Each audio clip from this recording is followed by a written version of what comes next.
fait que j'espère que je parle assez fort pour que vous puissiez me comprendre. Hi everyone, I don't have a mic, so hopefully I speak loud enough so you guys can hear me.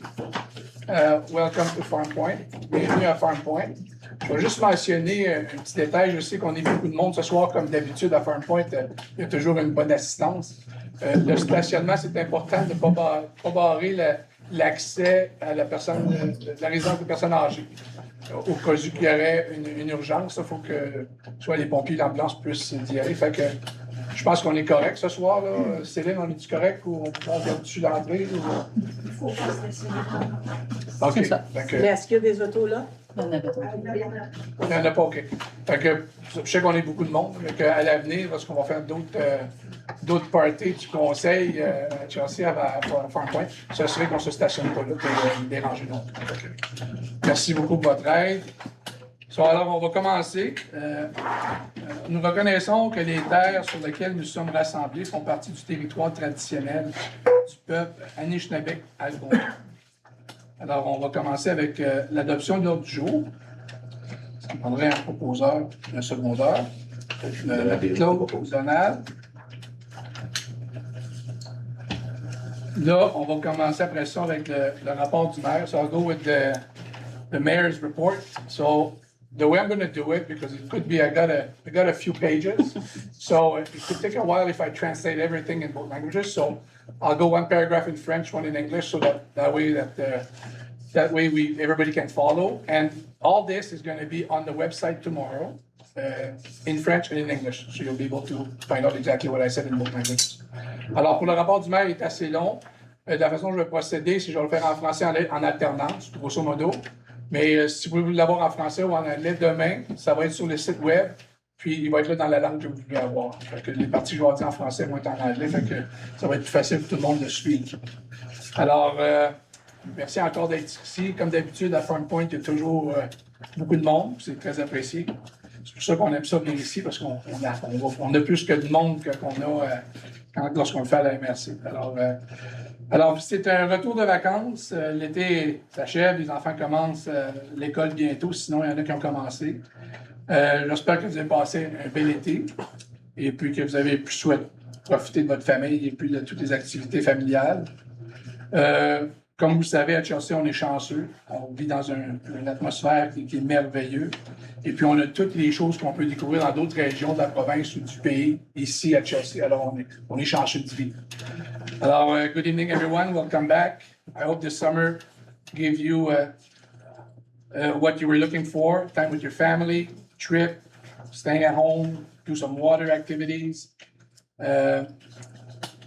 Hopefully you had fun this summer with your family, and now you're full of energy for the new year, just like we all are. So during my report, ça je l'ai dit. So I'll start with le corridor écologique. Cet été là, même si l'été c'est des vacances, on a travaillé sur beaucoup de projets pour les faire avancer. Les gros points là, le corridor écologique du Ruisseau Beach qui était très important. Pour la municipalité. Et puis, on a eu beaucoup de comités, on a eu des comités publics également. On a ramassé beaucoup d'informations afin de mettre c'est pas un dossier non plus qu'on veut s'empresser de le faire. C'est important de le faire, mais il faut bien le faire. Et puis, on a entendu beaucoup de citoyens avec leurs enjeux. Et puis, on s'affichait qu'on était supposé le mettre à la table ce soir, mais ça va être repoussé parce qu'on a encore d'autres ouvrages à faire dessus afin de bien le faire. Parce que lorsqu'on a un projet de cette amplitude-là, c'est qu'il faut penser, pas nécessairement, c'est sûr qu'on veut penser à l'environnement, on pense aux animaux, le corridor, le Beach Creek est très important, mais il faut aussi penser aux personnes qui y demeurent. Un exemple, tous les résidents qui demeurent à Farm Point, tout dépendant du périmètre qu'on va donner à ce corridor écologique-là, ça peut avoir un impact sur ces résidents-là s'il y a une catastrophe qui arrive dans 5 ans, dans 10 ans, dans 15 ans. Alors, il faut tout prendre ça en considération avant de bien établir le périmètre. C'est sûr que l'objectif du conseil de la municipalité, c'est de protéger le corridor écologique, mais il faut le faire conjointement avec les personnes qui demeurent dans le secteur, puis penser aux animaux, la faune et la forêt et tout ça. Fait que on prend ça extrêmement au sérieux. C'est la raison pourquoi on ne veut pas s'empresser de le passer tout de suite. Il faut s'assurer qu'on couvre toutes les les enjeux qu'on a découverts, que les citoyens nous ont mentionnés également. Fait que ça, c'est très important pour la municipalité. On va le passer bientôt. Je ne peux pas vous donner de date. On s'assoit là, quasiment toutes les semaines pour en parler de ça. Fait que c'est très important de le faire comme il faut. En même temps, comme je l'ai mentionné, on fait des séances publiques afin d'avoir le feedback de la population qui est aussi important. Ça, c'est une chose que le Conseil a toujours voulu faire, c'est avoir une transparence, avoir une bonne communication avec les citoyens. Puis je pense que depuis qu'on est là, on l'a très bien respecté, puis on va continuer de le faire. Ensuite de ça, là, je viens de passer une page sans lire, ça c'est parfait, ça j'aime ça de faire même. So the adoption of the bylaw established by the Beach Creek Ecological Corridor is postponed for around the fall, while council works through what it heard on August 10th at the public consultation regarding its perimeter. And as you know, we have to think of the ecological corridor, we have to think of the forest, we have to think of the people that lives in Farm Point, because we have to think of 10 years and 20 years down the road. Let's say there's a big fire happening, as an example. Hopefully, it's not going to happen. But if the perimeter includes those houses, they won't be able to build again. So that's got a big impact on people that owns a property. So we have to take that in consideration while we're going to delimit the perimeter of the corridor. So that's really important. So we had a lot of public consultation, and we're not over with it. We're still going to be talking amongst council to find a good solution so that it's livable for everybody that lives in the area. And also we want to protect the forest and the creek. So there've been study made. We know there's a lot of animals using it.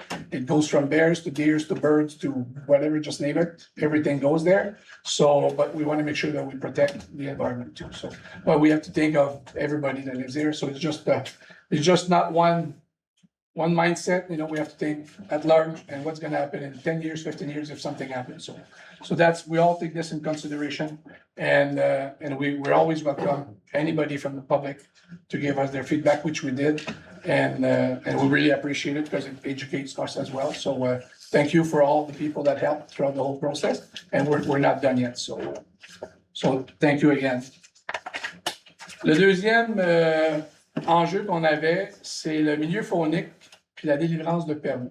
La MRC, au mois de juin, ils sont arrivés avec une nouvelle cartographie en ajoutant un 60 mètres au périmètre du corridor faunique qui nous a posé honnêtement beaucoup de problèmes, puis qui cause aussi beaucoup de problèmes à certains citoyens.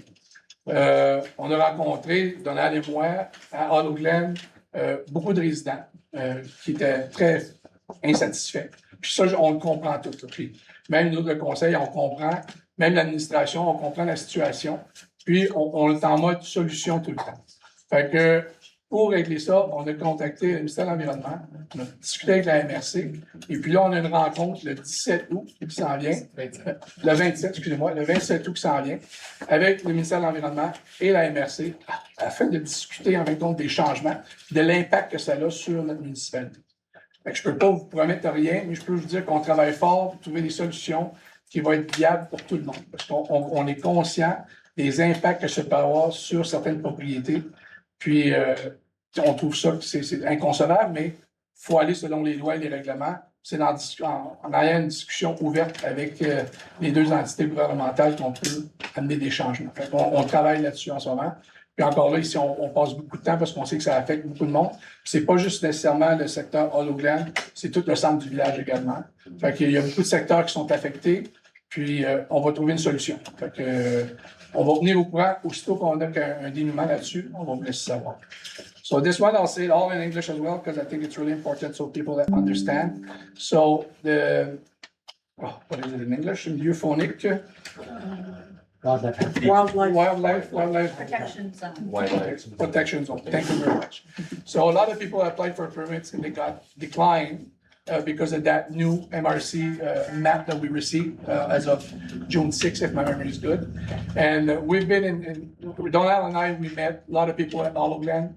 They told us their issues and their concern, and we took it really seriously. Everything that you guys tell us, we take it seriously. So we brought it back to the municipality, said we have an issue.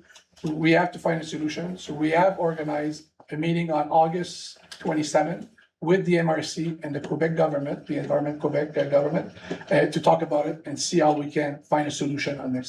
So, we know it has an impact, and not only has an impact on Olive Glen area, but also on the center village as well. And we are aware of it, so we're all in solution mode there. So when I'm gonna have more information on the 27th, then we'll get some information back to you, either from Donald, or you can email me, but we'll be giving information. So that's, and just wanted you guys to know that we take it really seriously. We don't think it's right. So we have to find solution for everybody. As an example, there's one lady in Olive Glen, she wants a pool, all her neighbors have a pool, and she can't have a pool because of this zoning, so, and it's not right, you know, so she should be able to enjoy her property as well, so we're looking for solutions. So just want you guys to know that we're all on the same side here, and we're looking at finding a solution.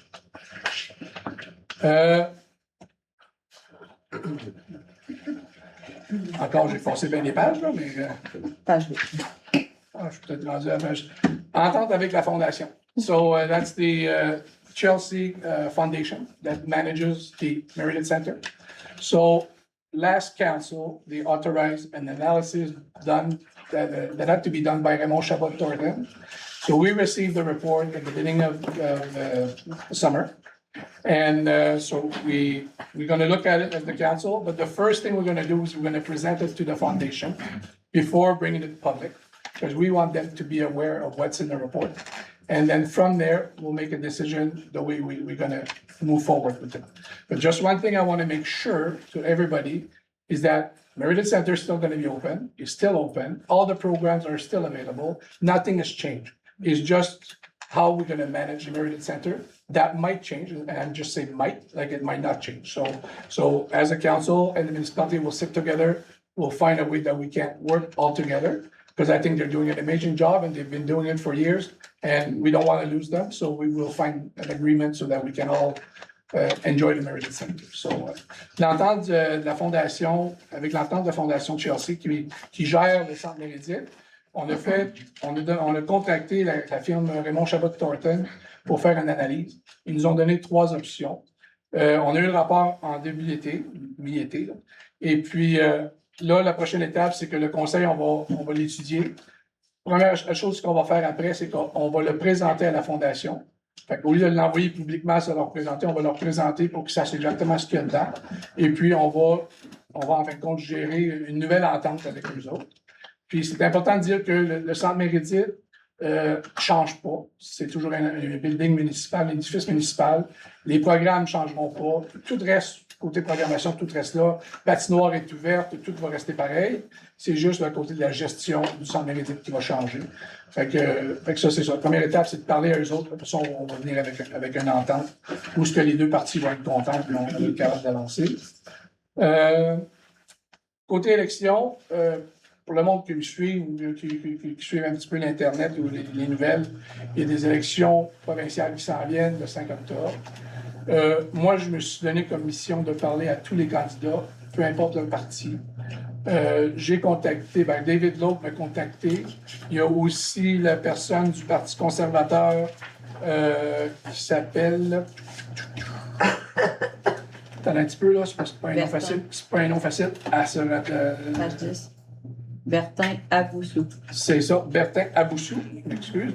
J'ai rencontré Bertin Aboussou également, j'ai rencontré David Lowe. Je vais rencontrer William Robinson également. Et puis Raphaël Léry vient d'être nommé pour le Parti québécois. Bon, je vais le rencontrer également. Québec solidaire, ils n'ont pas de candidat. Alors, soyez pas surpris si vous voyez mon visage avec un parti ou l'autre, là. C'est pas que je prends un parti pris. Moi, je suis ici pour promouvoir la municipalité. Peu importe le candidat qui gagne, il faut travailler avec. On a beaucoup de projets à faire avancer à Chelsea. Puis, ça serait pas ma place de prendre un parti pris non plus. Alors, il faut faire avancer la municipalité. Puis, c'est la décision que j'ai prise d'y aller publiquement. Et puis, vous allez voir peut-être avec d'autres partis, mais c'est... Mon vote, réellement, c'est quand j'arrive dans la boîte. Puis, c'est juste moi qui le sais, là. Mais, entre-temps, là, c'est qu'on travaille pour la municipalité, faire avancer les dossiers. Fait que ça, c'est très important. So, just to let you know, elections are coming up. And you'll probably see my face with all the parties because I want to be able to to promote Chelsea, and I want to make sure that whoever's going to be elected will know exactly what Chelsea needs. And I think it's important to be neutral here and be present for every candidate. I've done elections before. I know how hard it is, and I appreciate all the hard work they do. Doesn't matter which party you represent. It's a lot of work, and you put your life on standby for 5-6 weeks. And I really appreciate this. I want to make sure that I'm giving everybody knowledge of what Chelsea is all about, and they can help us if they win the election. L'autre affaire que je voulais parler, c'est l'école primaire. L'école primaire, comme ceux qui ont probablement écouté la radio, la télévision en français, j'ai fait une sortie aussitôt qu'on a su que notre école primaire allait être retardée d'un autre 3 à 4 ans. Et puis ça a un gros impact pour notre communauté parce qu'on a déjà un manque de place à l'école Grandboisé. Et puis l'école, on l'attend, ça fait longtemps. On s'est procuré comme municipalité 2 terrains pour une valeur près de 5 millions de dollars qui fait partie de notre dette municipale, que là, on absorbe, puis on n'a pas d'école encore. Puis là, ça va être retardé. Et puis ça, moi, je trouve ça inacceptable. Puis ça, c'est ça, j'ai fait une sortie publique là-dessus. J'en fais pas beaucoup d'habitude, mais celle-là, ça m'a comme fâché un petit peu parce que j'ai rencontré la commission scolaire avec Dominique qui nous avait dit à l'époque que la priorité numéro 1, c'était l'école à Chelsea. Puis que s'il y avait une école qui allait être faite, c'était la nôtre. Puis là, on a appris qu'il n'y en avait pas d'école. Fait que ça, on était très déçus, mais c'est hors de notre contrôle. La chose qu'on peut faire, c'est mettre de la pression. Et là, l'importance de parler à tous les candidats pour qu'ils puissent parler dans notre nom. So people that listen to the French news, I made a little outing there talking about the French school that was canceled, postponed. I would say not canceled, but postponed. I thought it was not acceptable. We have a big lack of school for our kids. We have almost 50 kids right now on the waiting list, and I don't think it is not acceptable to have kids going by bus to either La Pêche or Hall to go to school, and when we have schools, or we could have a school in Chelsea.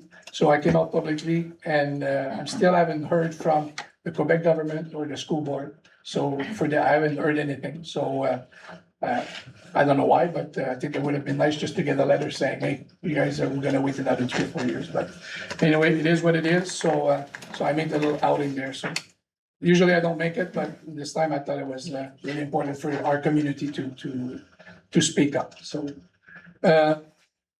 deuxième chose qu'on parle aussi, c'est notre beau chemin Haut-Chelsea. Comme vous le savez, le chemin Haut-Chelsea, il y a beaucoup de monde qui se plaignent de la condition des nids de poules. Je vais le répéter encore, je l'ai dit à maintes reprises, c'est un chemin qui appartient au ministère du Transport du Québec. Ça n'appartient pas à la municipalité. On n'a pas le droit de faire aucune réparation ou remplir aucun nid de poule sur ce chemin-là. J'ai des rencontres avec la MTQ à tous les 3 mois. Ils nous ont dit, puis ça je vais le répéter, je pense que je l'avais dit auparavant, que cette route-là serait asphaltée. Ils ne font pas une excavation, ils vont juste faire un asphaltage au plus tard l'année prochaine. Okay, en début d'année prochaine. Fait que ça, c'est les plans. Entre-temps, ils vont arranger les nids de poules quand il y en a des gros. Parce qu'il y en a encore, mais ils n'arrangent pas les petits, mais les gros, ils arrangent. So, another one is the Old Chelsea Road. We know the condition is not the greatest. And as I mentioned before, it's owned by the NTQ. So, as a municipality, we're not allowed to do any work. We have meetings with the NTQ every 3 months, roughly. And they told us it was a priority. It will be done by next spring. So that's good that way. So we can't wait. So because I know we need a lot of love on that street for sure. So une autre tâche, c'est les infrastructures. Les infrastructures, c'est très, très important. Puis ça, j'en parle aussi à tous les candidats qui viennent, que ce soit au UG, notre aqueduc, au UG ici, en centre-ville. On est quasiment rendu à la limite. Ça nous prend une mise à jour de notre système d'aqueduc. On a un moratoire en place qui fait déjà 2 ans qu'il est là. Il faut le lever. On ne peut pas le lever parce qu'on n'a pas encore l'infrastructure en place. C'est des investissements excessivement dispendieux. On regarde aux alentours de 20 quelques millions. Et puis, c'est sûr qu'on va chercher, on cherche à aller chercher des subventions. Parce que comme municipalité, on ne peut pas se permettre d'agrandir notre dette de 20 millions. Fait que ça va nous prendre des subventions. Alors ça, c'est d'autres enjeux que je parle aux candidats pour qu'ils puissent penser à nous autres. Puis on en a extrêmement besoin. Surtout qu'il faut lever le moratoire. Il faut que nos infrastructures suivent également. Ensuite de ça, ça c'est bon, ça c'est bon, ça c'est bon. Fait que, une autre chose que je vais mentionner, le café avec le maire va être de retour le 10 septembre. So, come have a coffee with the mayor. We'll be back on September 10th. It's going to be on the website of the municipality. You can go and block an area, pay a set time, and I'm more than happy to have you over. We've done it in the past with success. A lot of people came. Some people are shy to come and speak and ask a question in front of everybody or use a mic. At the office, it's pretty quaint. It's a coffee, drink, whatever, not a beer, but just a drink. And we can talk about issues or concerns that you have in your neighborhood. So that's coming back again on September 10th. So don't be shy. You're more than welcome to participate. So le café causé avec la maire revient le 10 septembre. Gênez-vous pas, la porte est toujours ouverte. Ça me fait plaisir de parler aux citoyens, qu'on puisse échanger certains enjeux ou l'enjeu que vous avez. Là, puis, ça me fait bien plaisir. Puis j'en ai fait à maintes reprises. Puis je trouve que c'est une bonne relation également. Yeah. Ensuite de ça,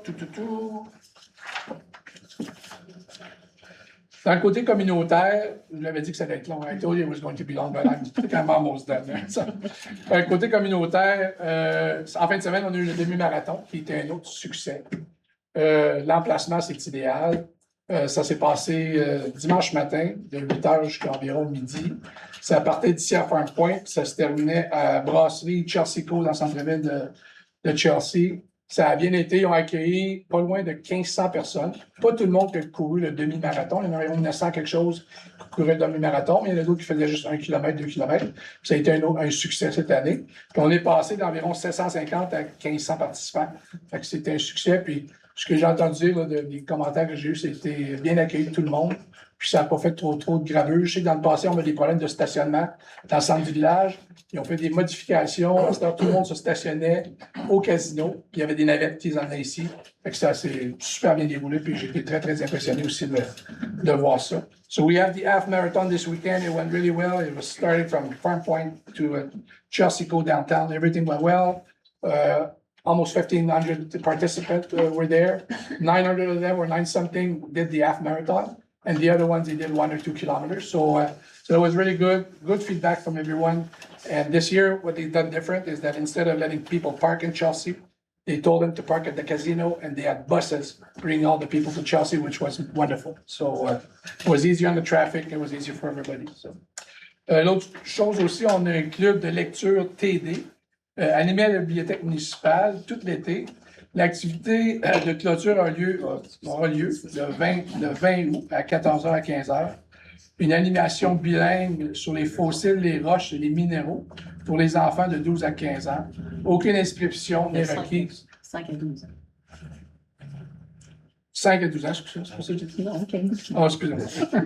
Excusez-moi, 5 à 12 ans. Et puis, c'est sûr, il n'y a aucune inscription requise, juste venir, puis c'est super le fun.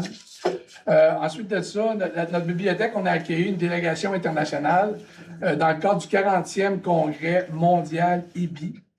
C'est International Board of Books for Young People. C'est la première fois qu'ils viennent en Amérique du Nord, puis ils sont venus à Chelsea. Fait que ça, ils étaient à Ottawa, mais ils sont venus visiter notre communauté. Puis ça, je tiens à le mentionner, nos bénévoles et employés de la municipalité à la bibliothèque, ils font un ouvrage merveilleux. Ils ont un paquet d'activités, les jeunes y participent. Puis la lecture, on sait que c'est très important, puis le plus jeune qui peuvent l'apprendre, ça aide leur développement. Puis c'était super bon comme rencontre avec tout ce monde-là. Fait que ça, j'ai très, très apprécié ça. Fait que c'était une belle visite, puis une belle reconnaissance aussi pour notre équipe, puis tout l'ouvrage qu'ils font. Ça, c'était très bien. Ensuite de ça, il y a 3 activités de jeux libres qui ont lieu dans les parcs Hollowglen, Farm Point et Ruisseau, en partenariat avec la maison de la famille Étincelle, et grâce à une subvention de la Fondation philanthropique Outaouais, du matériel simple des enfants dehors, des parents à côté. La subvention a permis de garnir des bacs en libre service dans les parcs. Ça, c'est une autre belle initiative, ça, que nos volontaires font à la bibliothèque, c'est super.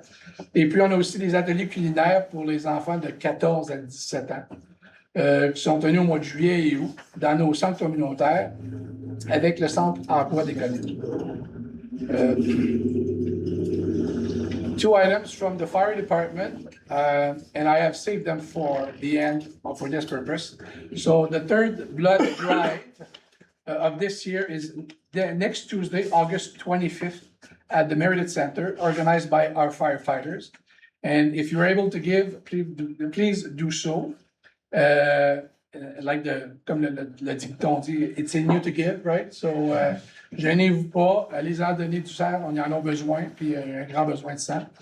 And the three of our 4 auxiliary firefighters have been deployed to Sub-Feu this season to fight the forest fire for 32 days so far. Sont allés à Jonca, Maniwaki et Val-d'Or. They left their home and their jobs to protect communities and not their home. So thank you very much. C'est une marque de reconnaissance. Puis on apprécie beaucoup l'ouvrage qu'ils font là, pour les moments pénibles d'autres citoyens ou d'autres communautés. Ensuite de ça, j'ai des petits mots de côté qui ne sont pas là. Pour je sais que pour le secteur Farm Point, on a une rencontre de cédulée le 22 octobre ça va se passer ici au centre communautaire, afin de discuter l'état financier pour les eaux usées, l'usine d'eau usée. Je sais qu'il y a eu des questions par le passé qui ont été soulevées.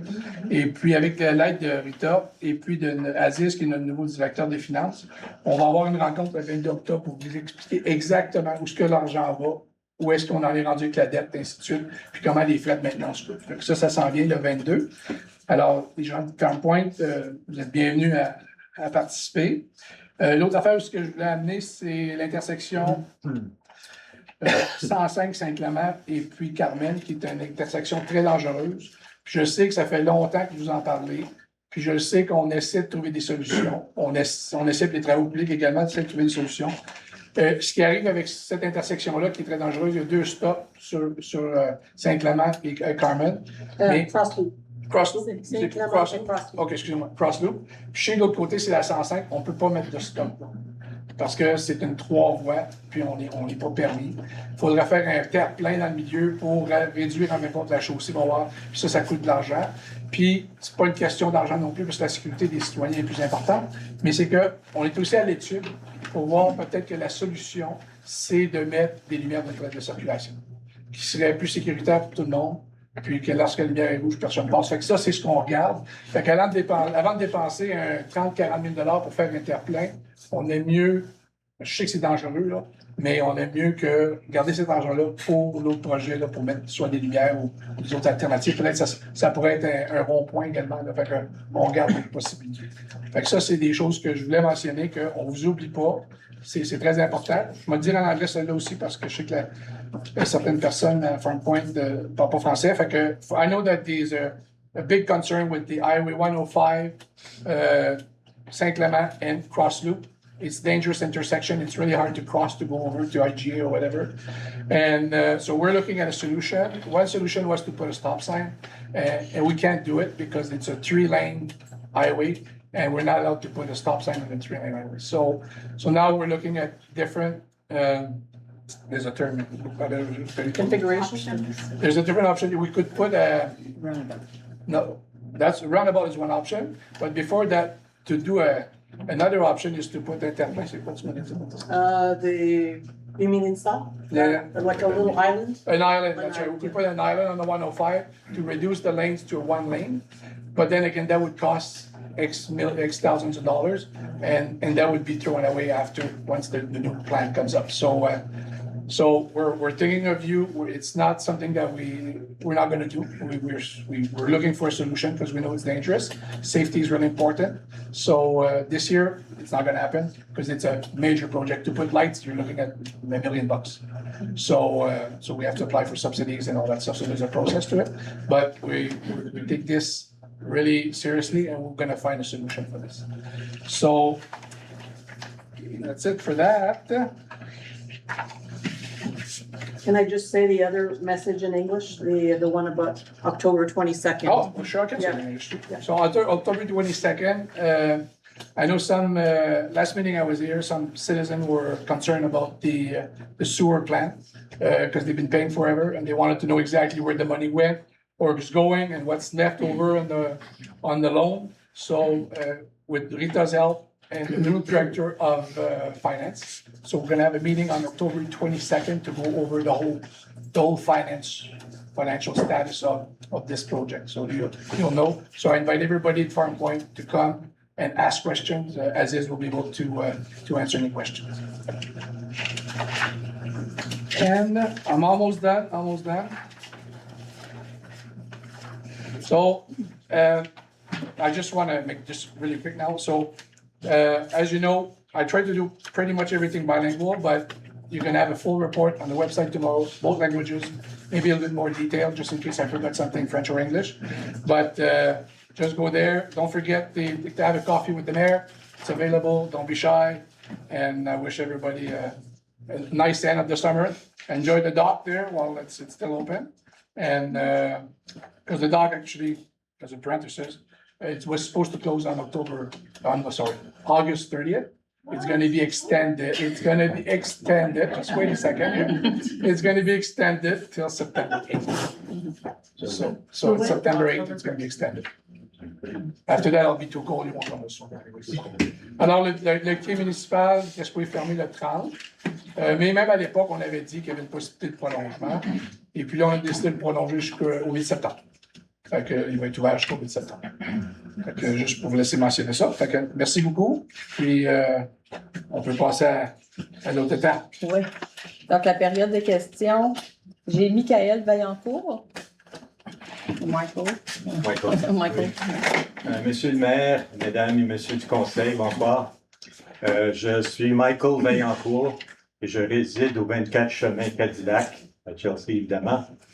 Et puis, je vais m'adresser directement à Maître Lacasse. Finalement, c'est le 28 avril, le 29 avril dernier, j'ai fait une demande pivot de URB 2026 0428, si je m'abuse, et pour la réparation du fossé devant chez moi. Alors, j'attends toujours un plan de correction, un avis de quoi une correction va avoir lieu.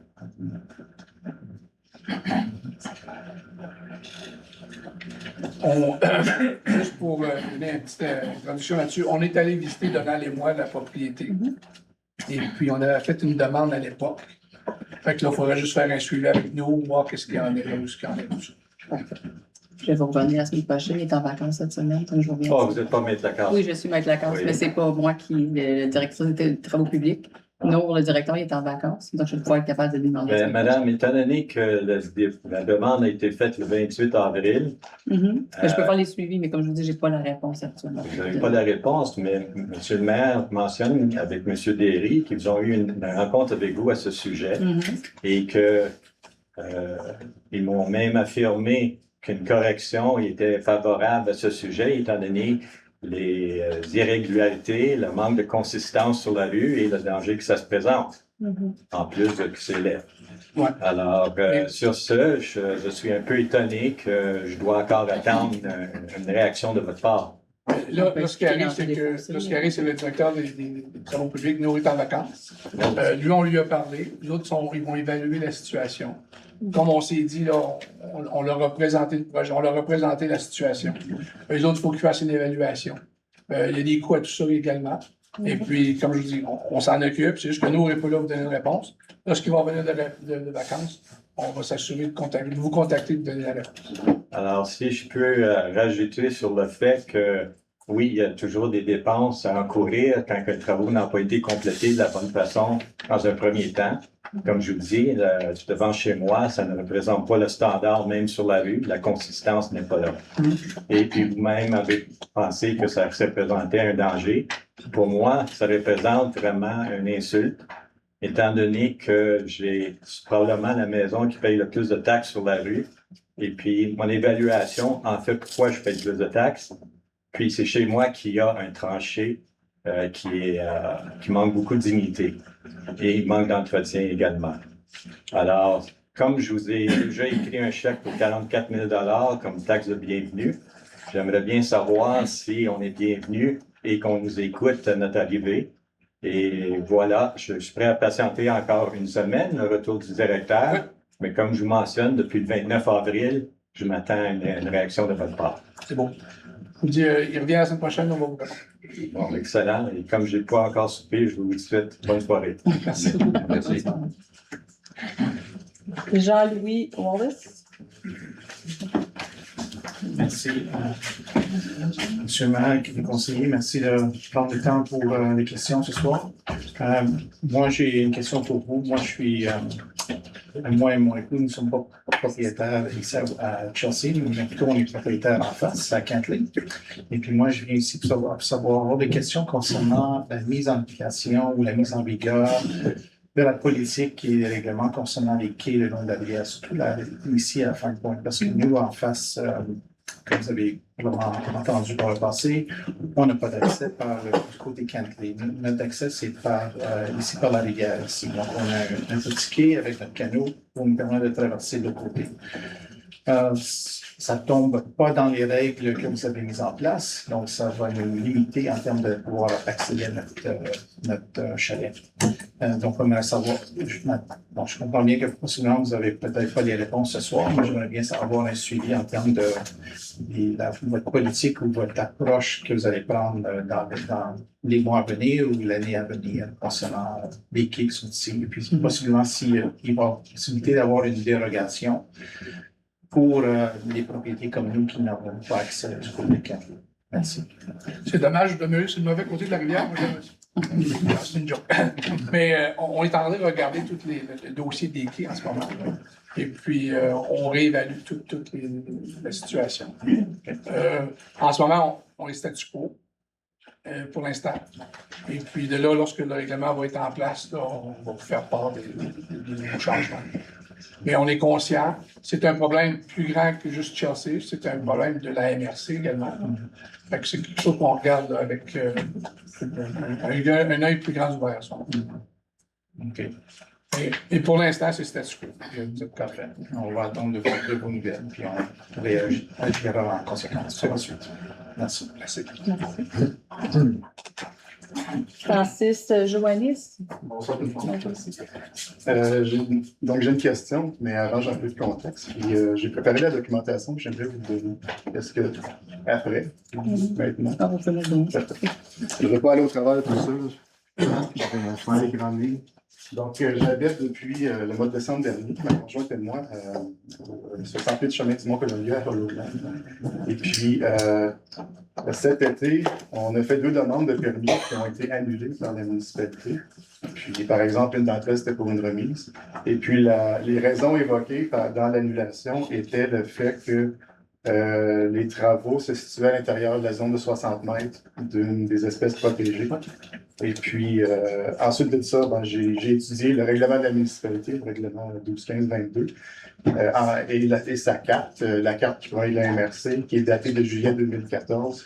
Et puis, j'ai regardé ensuite, je vais faire les grandes lignes de ce que j'ai regardé. Le gouvernement du Québec, le CDPE, le ministère de l'Environnement, en fait, a aussi sa propre carte, avec des données qui semblent être plus récentes, un peu différentes. Puis, à partir de ça, on peut voir que l'occurrence d'espèces protégées qui est près de ma maison est probablement l'aranette faugrillon. Et puis, on peut voir le cercle que le ministère reconnaît, qui semble être en fait concentrique avec le même cercle que la MRC reconnaît aussi. Par contre, il y a des différences. Il est plus petit, celui du provincial, et puis il y a une entaille de fait dedans. Bref. Et puis, à la suite de tout ça, j'ai commencé à regarder c'était quoi les plans de conservation des autres villes, comme Gatineau en a un et la ville de Boucherville en a un. Et puis, ces documents-là ont des références scientifiques que j'ai regardées, etc., etc. Puis, ça m'a amené sur le concept, justement, de la zone où est-ce que l'espèce à protéger habite. Puis ça, c'est super important. Et ensuite, une zone tampon que je crois que le 60 mètres dans le règlement de la municipalité fait allusion à cette zone tampon-là. C'est pas écrit noir sur blanc, parce que c'est ce que j'en ai dit. Et puis, en fait, les règles de l'art semblent être que la définition de la zone à protéger en tant que telle, ainsi que la zone tampon, généralement, on doit lui soustraire les barrières, comme les chemins, les fossés, les bâtiments et parfois aussi les lots développés. Et puis, c'est de l'information qui est aussi reprise par les plans de conservation, entre autres de Gatineau. où est-ce qu'on voit même des cartes que j'ai reproduites dans le document, où est-ce qu'on voit les zones, et puis les terrains bâtis privés ont été soustraits de ces zones-là. Et le règlement municipal de Gatineau, il y a un règlement intérimaire municipal pour protéger la rainette. Et puis, dans leur carte, ils disent on ne peut rien faire sur ces lots-là. Et puis, les lots qui sont identifiés, ben, ce sont des lots qu'en général, qui ne comprennent pas les lots bâtis des citoyens. On parle de lots non développés qui appartiennent des promoteurs, dans certains cas. Et puis aussi, j'ai regardé la communauté métropolitaine de Montréal, qui a 82 municipalités, et dans leur règlement intérimaire sur la protection des espèces, ont carrément une exception sur les lots qui possèdent déjà un bâtiment dessus, un bâtiment principal. Donc, j'ai tout mis les détails à la fin, les liens que j'ai consultés, etc. Je vous invite à le lire. Et puis, ma question, en fait, je vais la lire noir sur blanc. Pourquoi Chelsea, la différence de Gatineau et des 82 municipalités de la communauté métropolitaine de Montréal, inclut-elle dans ces zones de restriction des routes, de l'asphalte, des fossés, des pelouses tondues et des maisons, alors que ces surfaces semblent avoir peu de bénéfices écologiques pour l'espèce qu'on essaie de protéger? Et moi, ce que je me pose comme question, parce que j'invite les gens à se poser, c'est est-ce que c'est raisonnable, les règlements de la municipalité, et donc ainsi celui de la MRC. Et puis, un règlement, dans le fond, qui n'a pas de fondement apparent, solide, ne semble pas raisonnable, mais plutôt arbitraire. Ça serait une façon peut-être de l'interpréter, particulièrement quand que ça l'empêche à la jouissance d'un bien, comme une propriété et son lot, etc. Et ça, bon, ben ça touche en fait un peu à la Charte des droits et libertés de la personne au Québec, le droit à la jouissance d'un bien, tant que ça ne brise pas aucune loi. Et puis, c'est ça. Ensuite, si on prend ça à l'étape précédente, quand on regarde certains autres cas qui sont arrivés dans la province, et puis on regarde la raisonnabilité du règlement, et puis le problème que le règlement pose aux citoyens, ben, est-ce qu'il serait aussi tenu de penser à une expropriation déguisée, non fondée? Et puis, bon, c'est une autre question à se poser. Puis, en fait, ma question est noire sur blanc dans la section de la conclusion. Puis, merci pour votre temps. Il n'y a pas de problème, je vais vous répondre pareil. C'est, comme je l'ai mentionné tantôt, là, on a une rencontre avec la MRC. Probablement, c'est un règlement de la MRC. Nous, ce qu'on va faire, on a mis en place en nous les règlements que la MRC nous ont dit. Je suis bien content d'avoir les documents que vous avez fournis, parce qu'on les rencontre le 27, puis on va être capable de passer à travers de tous les arguments que vous avez afin de défendre le point des citoyens. Fait que ça, je vous remercie beaucoup pour ça. Puis, c'est sûr que nous, on est là pour vous représenter, puis je comprends exactement ce que vous dites, là. Puis, comme je dis, on a une rencontre le 27, on va en savoir plus là, suite à la rencontre. Parce qu'en fait, les autres municipalités au Québec qui ont ces exceptions-là, qui semblent les avoir, mais répondent aux mêmes lois provinciales et fédérales que Chelsea a. Merci beaucoup. Oui, merci. Gabriel Ramsey. Bonjour, monsieur le maire, bonjour, conseiller conseillère. Mon nom c'est Gabriel Ramsey, je suis résident d'ici à Farm Point depuis à peu près 10 ans, où j'ai bâti ma maison près du ruisseau Meach. C'est aussi la raison pourquoi j'ai commencé le projet du corridor écologique. J'ai un background en environnement, puis aussi en design urbain. Merci d'avoir organisé la rencontre de la semaine passée pour la consultation. C'était très informatif. Puis, ça m'a fait penser à une perspective que j'aimerais partager puis avoir vos réactions. C'est que à l'automne, on parle d'avoir un PPU, une prochaine étape pour la planification du village de Farm Point. Le village de Farm Point, c'est un périmètre urbain à être développé dans le futur. Quand j'ai commencé le projet du corridor écologique, c'était vraiment pour qu'on se donne des outils pour pouvoir mieux planifier le futur. C'est un territoire de connectivité. Puis, si on peut aussi imaginer, il y a de la connectivité humaine dans le village. par exemple, le secteur commercial en haut de la côte, quand ça a été développé, on était capable de forcer le McDonald's de faire une super belle bâtisse avec à refaire l'ancienne ferme. Là, on va avoir un autre règlement pour ajuster les lumières pour que ça soit plus convivial. Mais en même temps, il manquait dans les règlements municipaux toute infrastructure piétonnière puis cycliste. Alors, comme résident de Farm Point, je peux pas me rendre dans le village, au centre commercial sécuritairement à pied. J'ai un voisin qui est en chaise roulante qui peut pas se rendre là non plus. J'ai une voisine qui travaille au IGA. Elle a 16 ans. Elle doit avoir une occasion de voiture de ses parents. Même si c'est en bas d'1 kilomètre, généralement, ça serait facile à marcher. Puis là, on parle aussi d'étudier soit un rond-point, des lumières là. Mon point, c'est que c'est quoi votre vision pour notre village ici à Farm Point? Parce qu'on va l'étudier, puis est-ce qu'on veut avoir de l'eau potable? Est-ce qu'on veut avoir plus d'égouts? Est-ce qu'on veut avoir des tours? Moi, l'idée avec le corridor écologique, c'est qu'on se donne des outils de planification urbaine.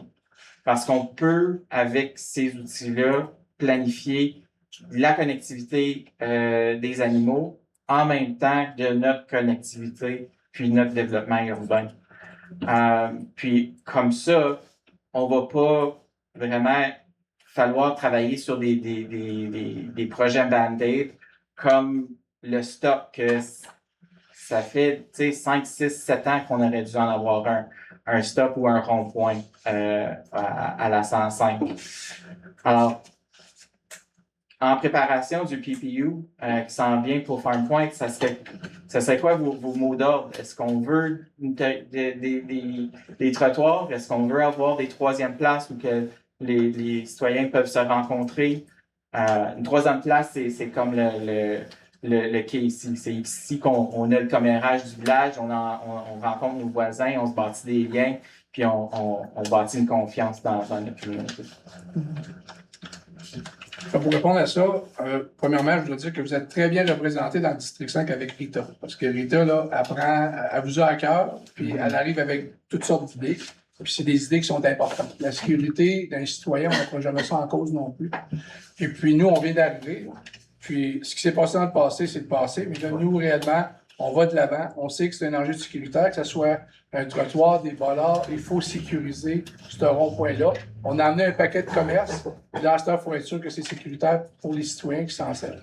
Que ce soit des piétonniers, que ce soit des personnes à chaise blanche ou en vélo ou en auto. C'est quelque chose qu'on regarde sérieusement. Et puis, c'est sûr que ça se fait pas en criant ciseaux. Puis, je sais que ça fait longtemps que vous en parlez. Mais la chance que vous avez, c'est que là, nous, on a un conseil qui est d'action. Puis qu'on veut vraiment faire un emprunt, si on veut, dans tous les secteurs de la municipalité. Fait que c'est pas tomber dans une oreille d'un sourd. Puis, comme je vous dis, la sécurité, c'est très important.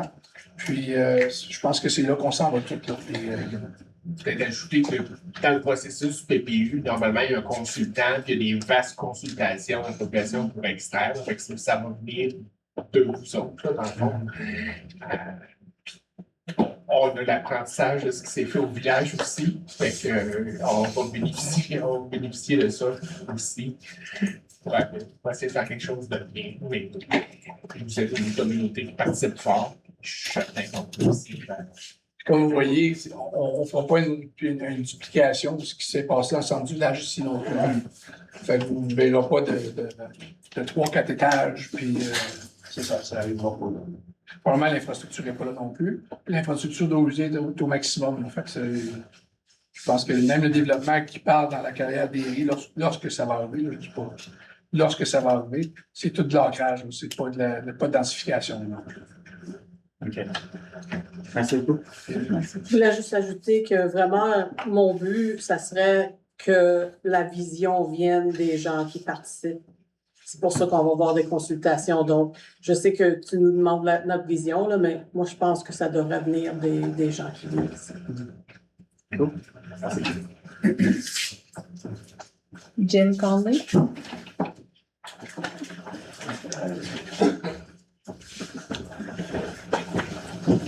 All rise. I always wanted to do that. Mayor Nolan, Mayor Nolan, councilors, our hardworking staff, thanks for the work you do. I know it's not always easy. So we're here tonight to go to battle, but I'm really pleased to hear that you're taking this seriously over the 1522 bylaw. So I'm from Hollow Glen, 93 Chemin Montagne. Probably 50% of the people here tonight are all from Hollow Glen for the same reason. So we're really pleased that you're taking it seriously. We're here to support you in that fight. Anything you need, if you want to form a committee with a couple of councillors and 200 of us, we're ready.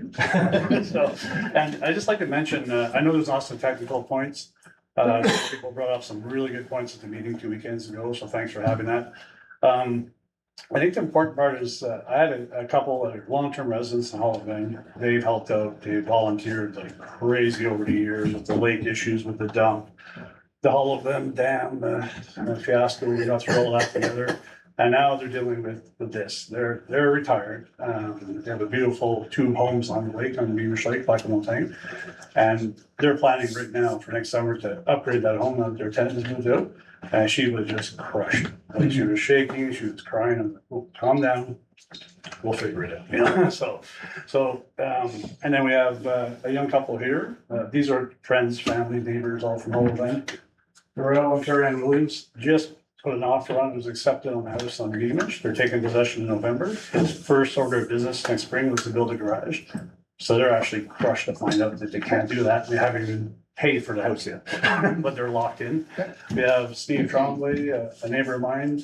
His garage plans are canceled right now. It would have been built before winter.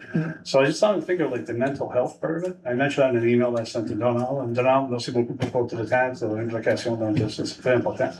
And also Mayor Nolan for your implication, I think it's really important with the mental health and just imagine you've been here a whole way for your new young couple purchasing a home and you can't do anything. It's just, I mean, that's really frustrating.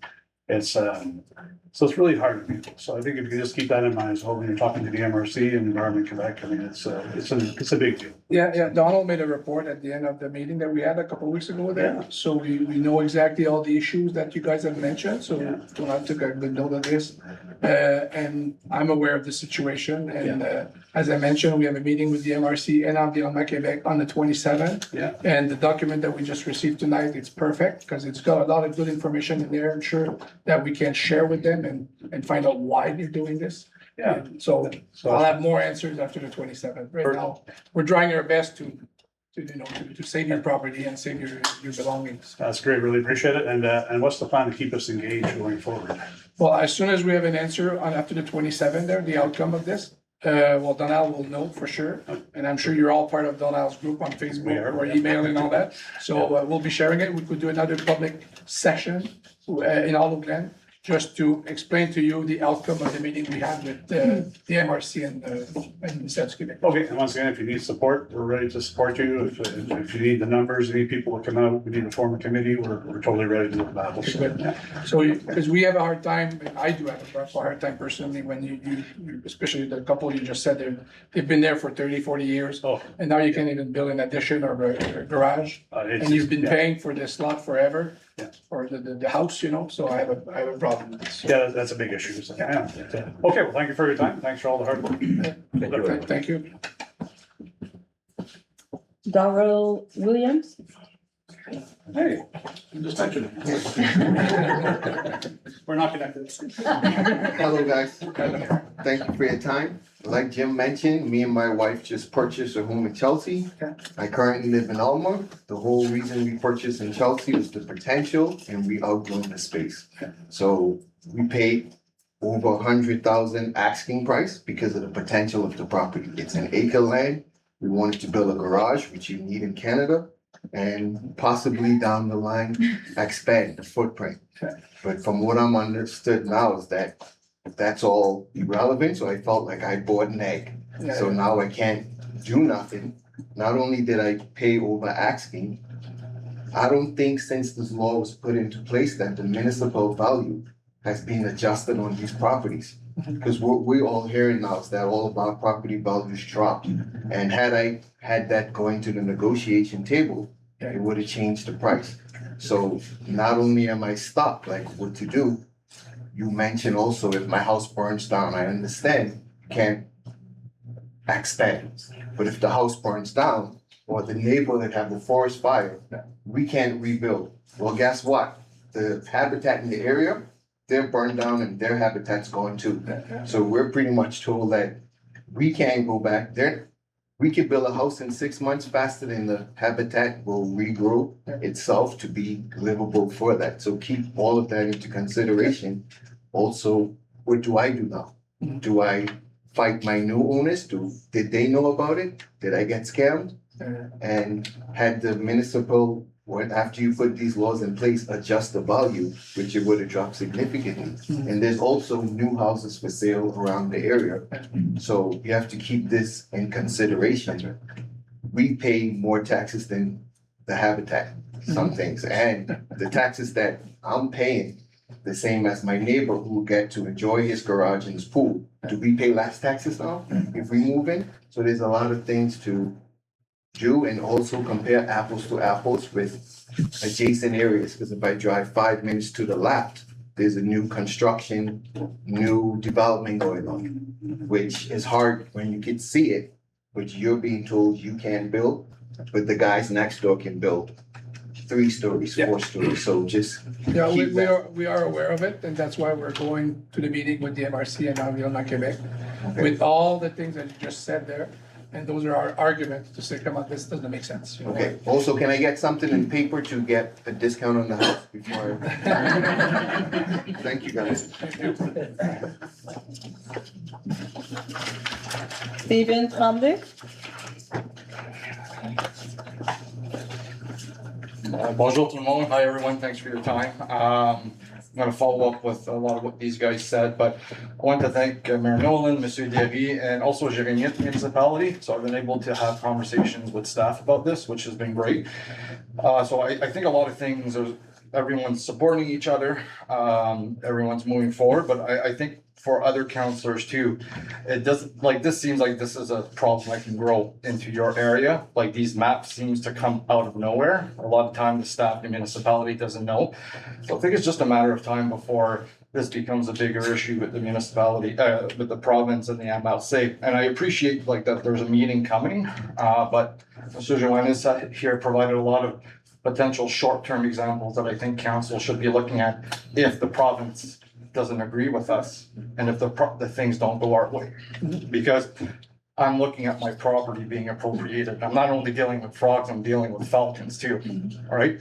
So I can't technically, like a lot of people talked about their permits and not being able to build, or if our house burns down, I'm not even supposed to be gardening, right? That's to the level where the bylaw is impacting, like not even gardening. And Jérémy confirmed that, right? So now I'm getting confirmations at different level of this. So that's how intrusive this is on us. So right now at this point, if I have to sell my house and declare this, the value of my house goes way down. Like I can't even put that in words right now. So obviously we never want to go the legal route, but I'm sure you're aware that's where we're gonna have to go if things don't go a certain way. And it's not a threat, it's just we have no other option. So I'm hoping we can work with you and I get that support. And you know, again, we're gonna wait for that meeting, but there's only so much waiting we can do too. Oh, I hear you. Another thing I want to add that I forgot to mention is that everybody that applied for a permit, let's say after we meet with the Quebec government and the MRC, everything goes back to where it was before and everything is all good. People that applied for a permit will be prioritized in the waiting list, so you won't have to wait. You'll be put at the beginning of the list. Okay, Perfect. just so that you know that, so. Yeah. You still have to reapply through Pivot, but we know that you applied before, so you'll be moved up the lines. Perfect, and I just want to finish off too that I know Mr. Derry announced that Kelly Road in our neighborhood is going to be repaved and that people have been looking forward to that for a long time. But I'm wondering if Public Works did the work on if you're in a red zone, because my understanding is that some of it might be touching in a red zone area. So if Public Works can go ahead and do their work, I think residents should be able to do that too.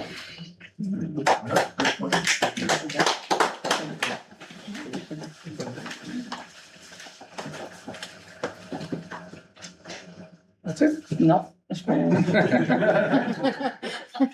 La misère à lire. Non. Timeki. Ah oui. Kuiper. Kuiper, sorry. Ça va. Tu vas la prendre. Oui. Bonsoir, Monsieur Maire, Mesdames et Messieurs conseillères, conseillers. Right before I start, I want to say it's so hot in here. If you want to Yeah. take your jacket off, we feel truly respected by the fact that you're wearing it, but we would understand. So we understand, and it's really interesting to have these two groups of citizens here. You know, on the one hand, those who feel negatively affected by an environmental bylaw, and on the other hand, and there are fairly many of us as well, who are asking for here for an ecological corridor and would be happy to live in an ecological corridor and accept many of the restrictions that, you know, you find objectionable. And I came to speak to that, not to bore you again with reminders of the science, which is amply evident, as some of our learned scientists in this community have spoken to during the consultation. I have worked with others, as you know, since 2021 on this project, which is now before us in the form of a draft bylaw. And I'm deeply, honestly grateful to this council for getting to that point. And still, there are choices to be made. And tonight, I've already said I shall not take time again to repeat the scientific evidence. To speak to widths and setbacks required to protect the habitats of species that were shown to be present in Carl Savignac's study.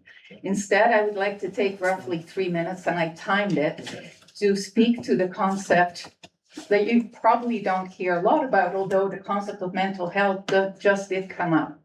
I'd like to speak to the concept of hope in relation to the despair that I and so many others feel as a result of the environmental destruction that we see all around us. There is a Wendell Berry poem that explains better than I have ever been able to how we as humans are connected to all other living creatures and to the land that we occupy together, and how this deep connectivity to a specific place can offer an antidote to the environmental despair when it leads to a shared reimagining of our relationship with the land. And I see the corridor as offering such potential for this reimagining here in Chelsea. You will allow me? The poem is called A Poem of Hope, and it is from Wendell's collection called The New Sabbath Poems.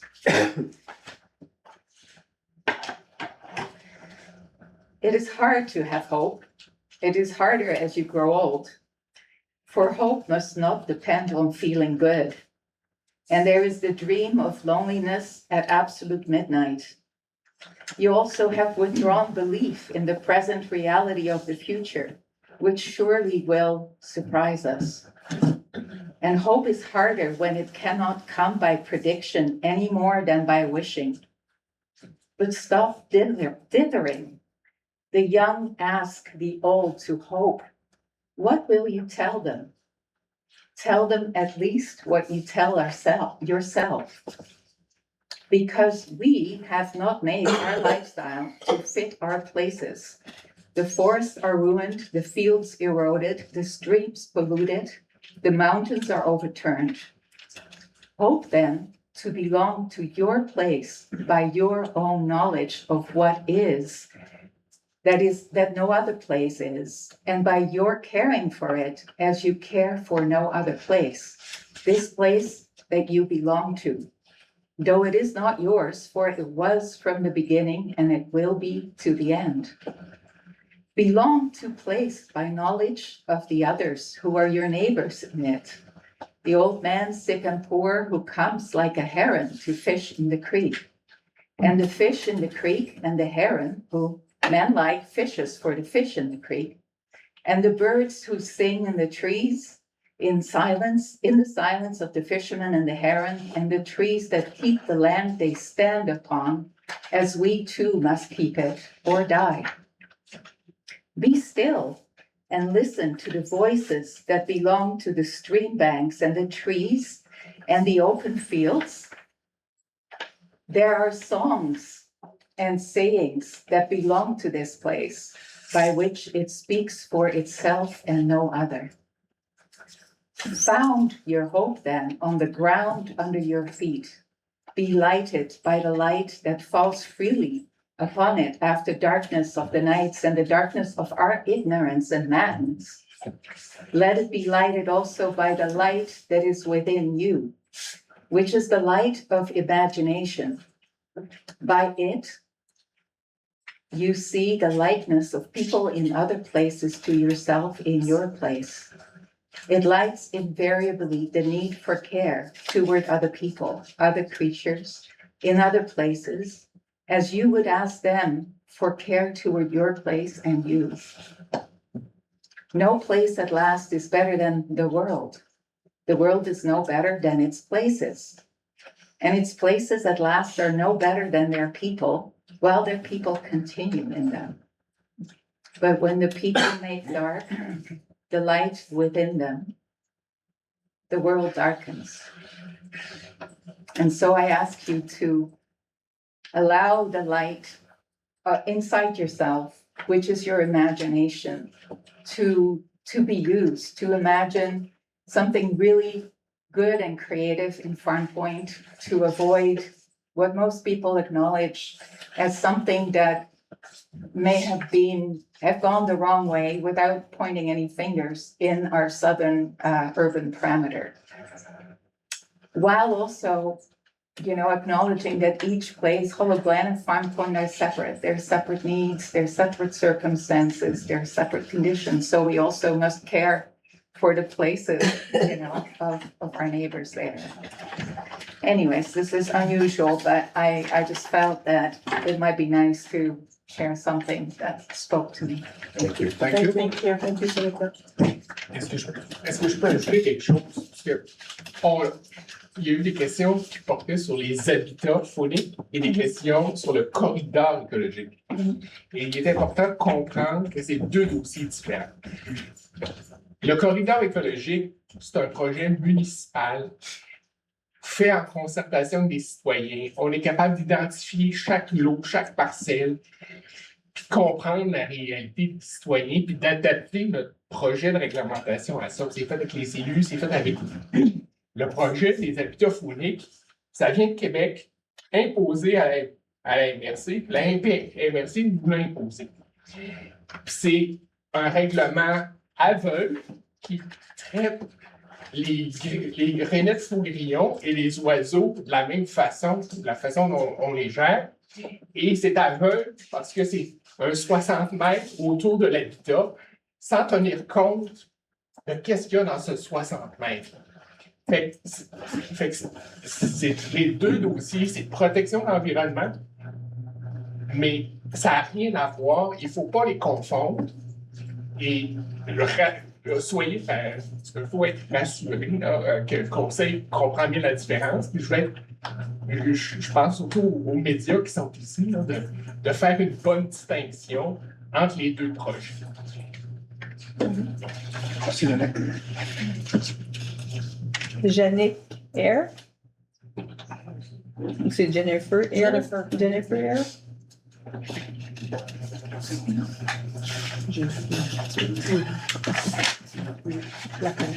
C'est bon, parfait, merci. Hello, bonsoir, Katina.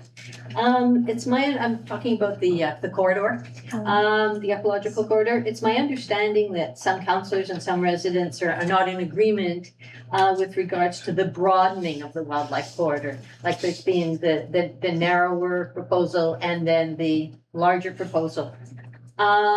And I don't, as Tineke said, don't have to repeat the science. For those of you who were at last Monday's meeting, the science is very clear. We've got excellent scientists in Chelsea too, who presented all of the science. Climate change is real. Habitat destruction is real. Our environment's burning. But the question that I have for you, I'd like you to think about, and I've been thinking about, is first of all, we get the legislation in place. but how are we going to broaden our thinking and strategize to go beyond just our corner, you know, our material rights or our land rights?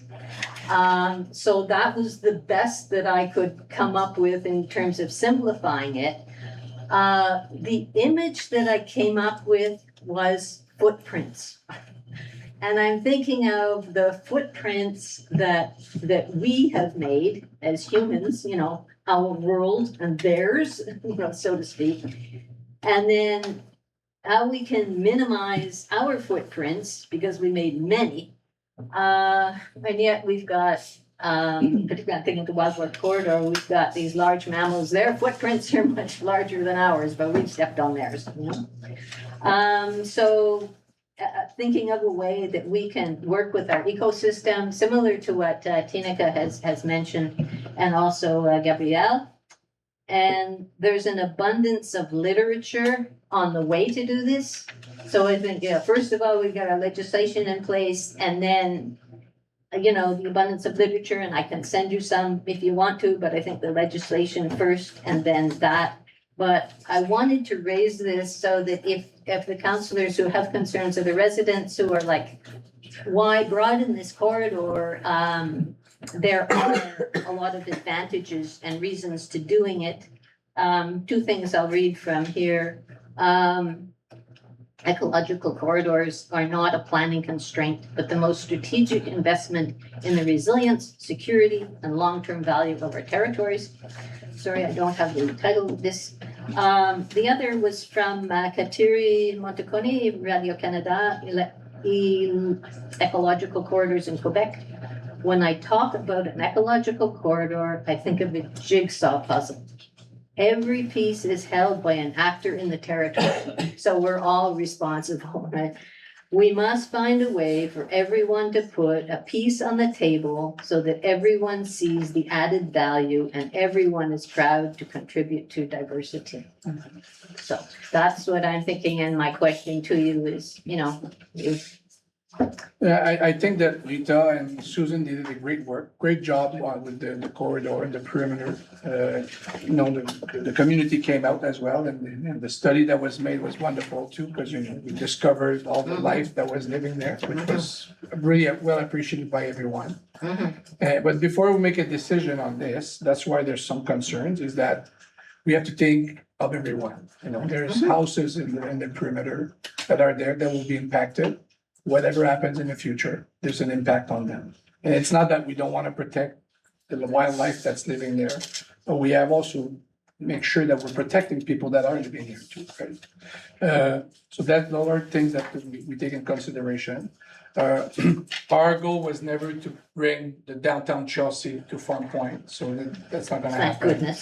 Yeah, and, you know, the developer that purchased the property, and, you know, that property was available to everyone, right? You could have bought it and say, I'm gonna protect it.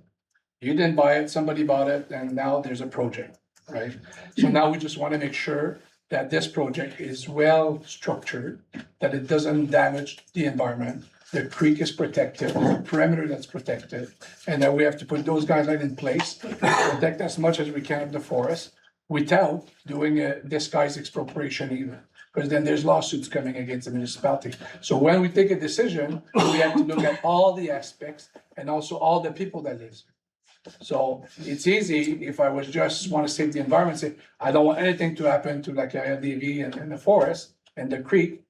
It's easy to say, but I mean, we have to look at all the other options, all the other partners that are involved in this, you know, so, because it could be one lawsuit here, one lawsuit there, but I'm sure there's a middle ground that like everybody can work together and find a solution that's available, good for everyone, so. Well, I think that if people, thank you, if people want to live in, say, the development will be in the top of the quarry, in the forest, that they have to be educated and understand what they are, you know, getting into, and that's. When there's a lot that's gonna be sold there, of course, there's all kind of bylaw, things that they cannot do. Right. Jeremy and his group, they're gonna be talking to them, making sure that the builder, they know all the can do and cannot do to protect the environment. If it's a perimeter, they cannot put a fence, there's all kinds of restrictions that they can do. You know, it's a win-win, you know, it's like, Yeah. but we hear you, we, you know, and I take it seriously, because this is the development I'd like to see in Chelsea personally. I'm not talking on behalf of anybody, but we have other forests in Chelsea, and I want to protect them, you know what? Yes, there's somebody that owns that property. I cannot just expropriate them, because then I get sued, the municipality gets sued, but we can work together to find an agreement that everybody's happy, Right. while protecting the wildlife, while protecting the forest, and do all that together. Right, okay. And I just say, you know, broader rather than narrower. That's, Yeah, you know, yeah, yeah. broader rather than We narrower. heard that many times, you know, so. Right. Yeah. Well, we're just reinforcing it more and trying to give in terms of the footprint or an image or to help with the thinking. And if councilors or residents are like, maybe explain, you know, give more background, give more understanding. There are options. So anyway. Like, so there's areas in Chelsea that, there's things that you cannot do, you know, your siding has to be certain colors. There's all kinds of regulation that people that live there, they have to obey, but it's gonna be the same thing there, there's regulation, this is what you have to obey. Thanks. Can I just add something to, I mean, there's the regulation part, but I think one of the things you're talking about is also educating. Mhm. And so I think that's an important aspect, because understanding, like, let's say somebody's coming from outside of Chelsea and they're,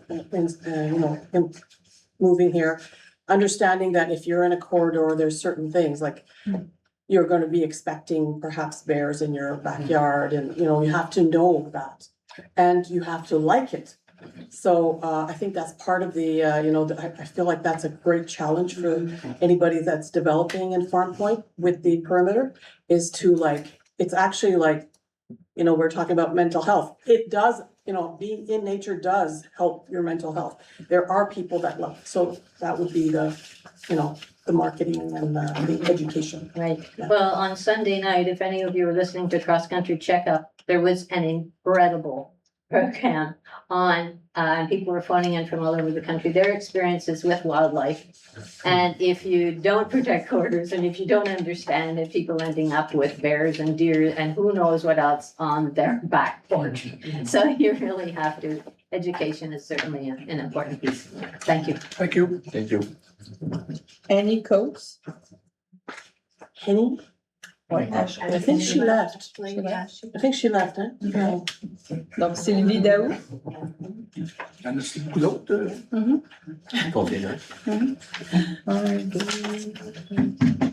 C'est son fait. Am I the last? No. Thank you, council. I'm glad that it's nice to be in Farm Point. My name is Sylvie Daou, and I live in Farm Point on Tacoma. And I'm here to talk about a little bit about observation, awareness, and a little bit of a report on what the summers look like here on River Road. So we've got the new municipal dock in. A lot of people have been using it. I've not been down there a lot because I know everybody is down there. And it's nice to have a walkway right to the parking lot. That's really, it's nice that you've got the light that makes people stop. What I'm talking about is the cyclists. Now, a little bit of background, I am a cyclist. I've been a cyclist for 20 years. I've had a cycling club. I brought multiple cycling groups down here. I understand the respect of the road for a cyclist and a vehicle driver.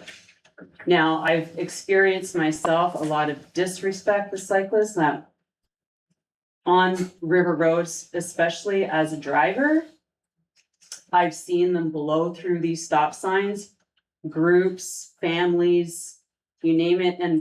And also we have people crossing the road to go to the river. We have boating right here. So how does this impact us and what can we do? I did kind of write down about 5-6 things as possible solutions because it's getting dangerous. You have two groups, cyclists. Cycling rules in Ontario are different in Quebec. Cycling in Quebec, you can bike 2x2. It's the law, you can do it. Cycling in Quebec, it's not the law. It's single file. It makes the group much longer, kind of dangerous That's in my, that's in Quebec, it's. Quebec. in Quebec. And in So you'll see Ontario? the signs here. it's Ontario is 1 two by by two. Okay, gotcha. Yeah. Gotcha. And it makes it more dangerous in my perspective, having a long train of cyclists with a car trying to pass like 10 over 2 by 2, smaller group. They're like the size of a car or a big truck. So aside from that, in my experience, I've had groups of 2 by 2 going this way, 2 by 2 going this way. I'm a truck, I've got a car coming in and we're on River Road and there's just a lot of congestion. And it's not just on the weekends. It's like on Mondays. If you've ever ridden from River Road to Wakefield, which is everybody goes from Chelsea to Wakefield, very popular. So here's a couple things that I was thinking. I don't know if anybody remembers bike days when they closed River Road off just for cyclists. Sunday morning or whatever. Yeah, Sunday morning bike days, just like they did in Ottawa, like they do in Ottawa. And they did it here, and they had volunteers cycling along here, which is good, because then they can kind of, maybe reinforce the rules. Then there's another, that's my first one. Number 2 is sending a message from the municipality of Chelsea to cycling clubs, letting them know about the rules about cycling over here for safety reasons. Like, I can't even imagine what Chelsea proper's like with that 4 corners, everybody going to the Scotties and everything, and all the cyclists going up to it's probably about as bad as down here. Just sort of letting cycling clubs reinforce the rules within their cycling membership about cycling here. I was thinking about sitting on a corner and recording all the people that blew through these stop signs in a morning and just using that. Maybe reaching out to the CBC to make a story on this, just so that it touches everybody, because a lot of people, you got e-bikes, families, fast cyclists, slow cyclists, you got everything on the road. Forced cyclists to take the 105, probably not really. I know, but there's sides, there are sides of the roads that the cyclists can ride on and they're not in the road. And then have a police officer sit at St. Clement and give out tickets. So those are 5 solutions. I'm not even sure what it's gonna be like when the colors change and everybody wants to be down here. But that's something that I, as a resident and a cyclist and a motorist, experienced this year, like just a sheer magnitude of more cyclists, more groups, big groups down here. So I just wanted to bring that to your attention. Just before something happens, like somebody gets hit by a car. Even in the Boisville here, where there is stop signs, they blow through there too. And it, you can't really see cars. So anyways, I just wanted to bring that to the council's attention, because people love Chelsea. It's here. So, and we got, fall colors coming out. Yeah, So, thank you. thank you. Yeah, I just wanted to confirm, I do live on Chemin de la Rivière. I have seen a large increase in groups. There's always been cyclists, but lots of groups now, so. Laurie Simpson?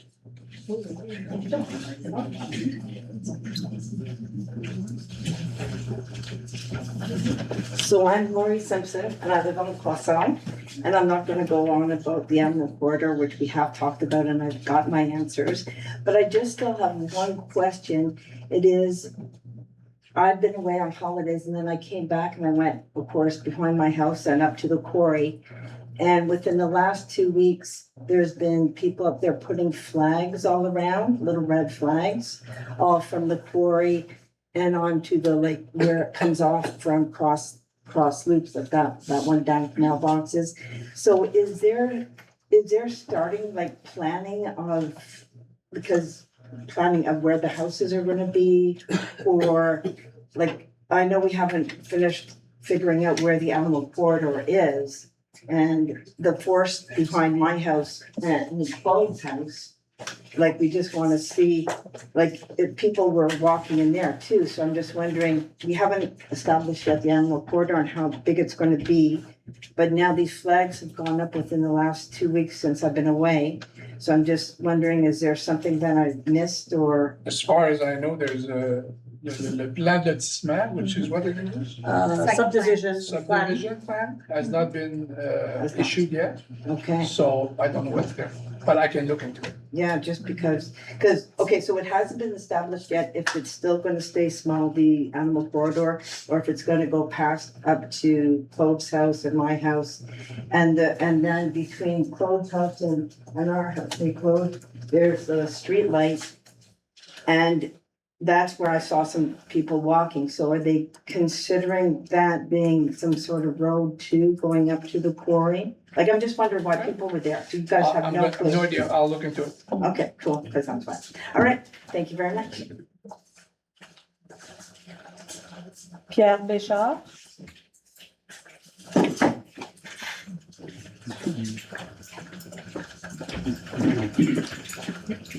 Bonsoir. Merci. Je sais que vous devez être fatigué, vous devez être tanné un petit peu. Peut-être hâte d'aller voir les Blue Jays. C'est quoi, ils gagnent Comme dessus? moi. Ils gagnent. Pardon? Est-ce qu'ils gagnent? J'espère, j'ai pas regardé. On t'aime pas bien à soir, on va dire. Rien d'autre. Ah. On verra. Bon, moi, je viens vous voir parce que je crois avoir un petit malentendu avec la municipalité au sujet de l'application du règlement de zonage 12-15-22. Et puis, j'ai l'impression que la municipalité, du moins les gens avec qui j'ai été en contact, ou du moins les courriels que j'ai reçus qui étaient anonymes, qui veulent appliquer le règlement à la lettre. Il s'agit j'ai un petit projet d'agrandissement chez nous. Je reste sur la 105, au sud du coin du chemin de Chelsea. Et puis, ma maison a été bâtie en 1987 et le règlement en question a été voyons donc, approuvé ou adopté, merci, par le conseil municipal en 2022, donc 35 ans plus tard. La maison n'a pas bougé. Ce que je propose, le projet, ne changerait aucunement l'approche. On ne serait pas plus proche du tout de la 105. Et puis, on respecterait toutes les marges de recul. On ne dérangerait pas les voisins. Mais là, c'est ça, d'après ce règlement-là, il faudrait absolument qu'on fournisse une étude de sonorité avant de pouvoir procéder avec une demande de permis, où on devrait inclure cette étude-là signée ou authentifiée par un ingénieur ou quelque chose comme ça. Donc, là, vraiment, je trouve que ça n'a pas d'allure du tout. Je reste là depuis 1994, depuis que je l'ai acheté. Je reste là avec ma famille. Je suis conscient, je vis avec le bruit de la 105 depuis ce temps-là. Ça a diminué un petit peu maintenant parce que la limite de vitesse a été descendue à 50. Merci au conseil municipal pour ça. Mais donc, le son, le projet réellement, là, c'est que, bon, la maison fait face à la 105. Il y a présentement un petit portique. Et puis, là, on veut simplement fermer le portique, le transformer en un vestibule pour faciliter l'entrée pour les visiteurs qui peuvent enlever leur botte l'hiver et tout. C'est quoi votre adresse encore, là, sur 105? C'est 379. 379? Oui, 379. Et puis, c'est à peu près... C'est près de quelle rue, ça, sur la 105? Fleury. Oui, OK. Fleury des Chênes. C'est beau. Et puis, c'est ça. Donc, là, faire ce qu'on fait, donc transformer un portique en vestibule en avant, puis dans le côté, transformer la galerie qu'on a là en un solarium qui, évidemment, qu'on va faire isoler comme il faut avec les fenêtres qu'il faut. On n'est pas intéressé à amplifier le son de la 105 là, chez nous. Mais bon, on insiste, on exige absolument qu'on ait une étude de sonorité. Et puis, il me semble que c'est pas du tout, ça n'a pas d'allure. Et c'est pour ça que j'espère que la municipalité puisse, s'il faut, envoyer un inspecteur ou une inspectrice chez nous. On va lui montrer exactement qu'est-ce qu'on veut faire, comment on veut le faire, et puis pour qu'il puisse comprendre qu'en réalité, là, il n'y a rien qui change. Comment est-ce qu'on pourrait augmenter le bruit de la 105 en faisant ce qu'on veut faire? Donc, je ne sais pas si c'est quelque chose que vous allez pouvoir discuter avec la MRC. Oui. Est-ce que vous avez fait vos démarches auprès de la MRC comme on vous a demandé? On ne m'a pas demandé de Parce que ça faire des les démarches. manque. On m'a juste dit le message. Excusez de vous Oui, c'est correct. interrompre, le message, je trouvais ça plate. C'est juste un message pas automatique, mais qui est anonyme. J'ai essayé de demander à qui je parlais, avec qui j'étais en contact. On m'a semblé refuser de. Je vais vous répondre de me dans donner les le prochains nom. jours. Parce que j'ai des échanges sur votre dossier. Et puis, bon, excusez, je suis en train de me perdre un petit peu, là. C'est Blue Jays qui m'attendent. Mais là, mais c'est ça. C'est ça dont j'espère qu'il y a quelque chose qui puisse être fait. Nous, on imagine, mais le règlement, ça devrait être fait dans l'intérêt des citoyens, en autant que ça ne nuise pas aux voisins ou à la municipalité. Puis notre projet semble répondre complètement à ça. Puis on espérait pouvoir commencer les travaux au mois de septembre. Là, je sais que ça va être difficile, mais disons, si vous pouviez regarder ça. On va regarder. Claudine, c'est la DG. Donc, on s'occupe de ça. OK. Dernière petite question. Est-ce qu'il y a quelqu'un ou, je ne sais pas, à la municipalité qui aurait un pouvoir discrétionnaire là-dessus? Bien, laissez-moi sortir votre dossier, puis je l'ai entendu parler, Ah, puis bon, je vais pouvoir vous parler. OK, mais je vais juste vous donner une petite chose aussi, là, parce que l'article 13.2.4, selon lequel qui pourrait peut-être nous confirmer un droit acquis qui nous permettrait d'aller de l'avant avec notre projet. Pas un gros projet, mais on s'en occupe. Pour nous, c'est important. Oh oui, c'est bon. Merci beaucoup. Merci beaucoup. Merci à Bonsoir. vous. David Mason? Bonjour, je m'appelle David Mazin, je suis au 44 chemin du Mont-Columbia. Donc, je suis touché par le nouveau règlement du 60 mètres. J'ai acquis un terrain de 2,8 acres en 2024 pour la somme de 300 000 sur lequel j'ai construit une maison. L'évaluation est à 1,7 million. J'ai appris tout récemment qu'il me serait impossible de construire quelques bâtiments accessoires que ce soit sur ma propriété, comme on en a parlé un peu plus tôt aujourd'hui. Ce qui est un choc pour moi, puis un choc pour la valeur de ma propriété aussi. Je voulais ajouter quelques points à ce que mon voisin a raconté et les autres citoyens aussi de mon secteur. Il y a un terrain à côté du mien qui est toujours vacant, qui a été vendu tout récemment, on parle d'il y a quelques semaines, après que ce règlement-là ait été mis en application. Il a été vendu pour 300 000 et maintenant il est inconstructible. Ça a été vendu à quelques reprises. Il y a des avocats qui travaillent déjà sur le dossier, donc je voulais juste vous en glisser un mot. Je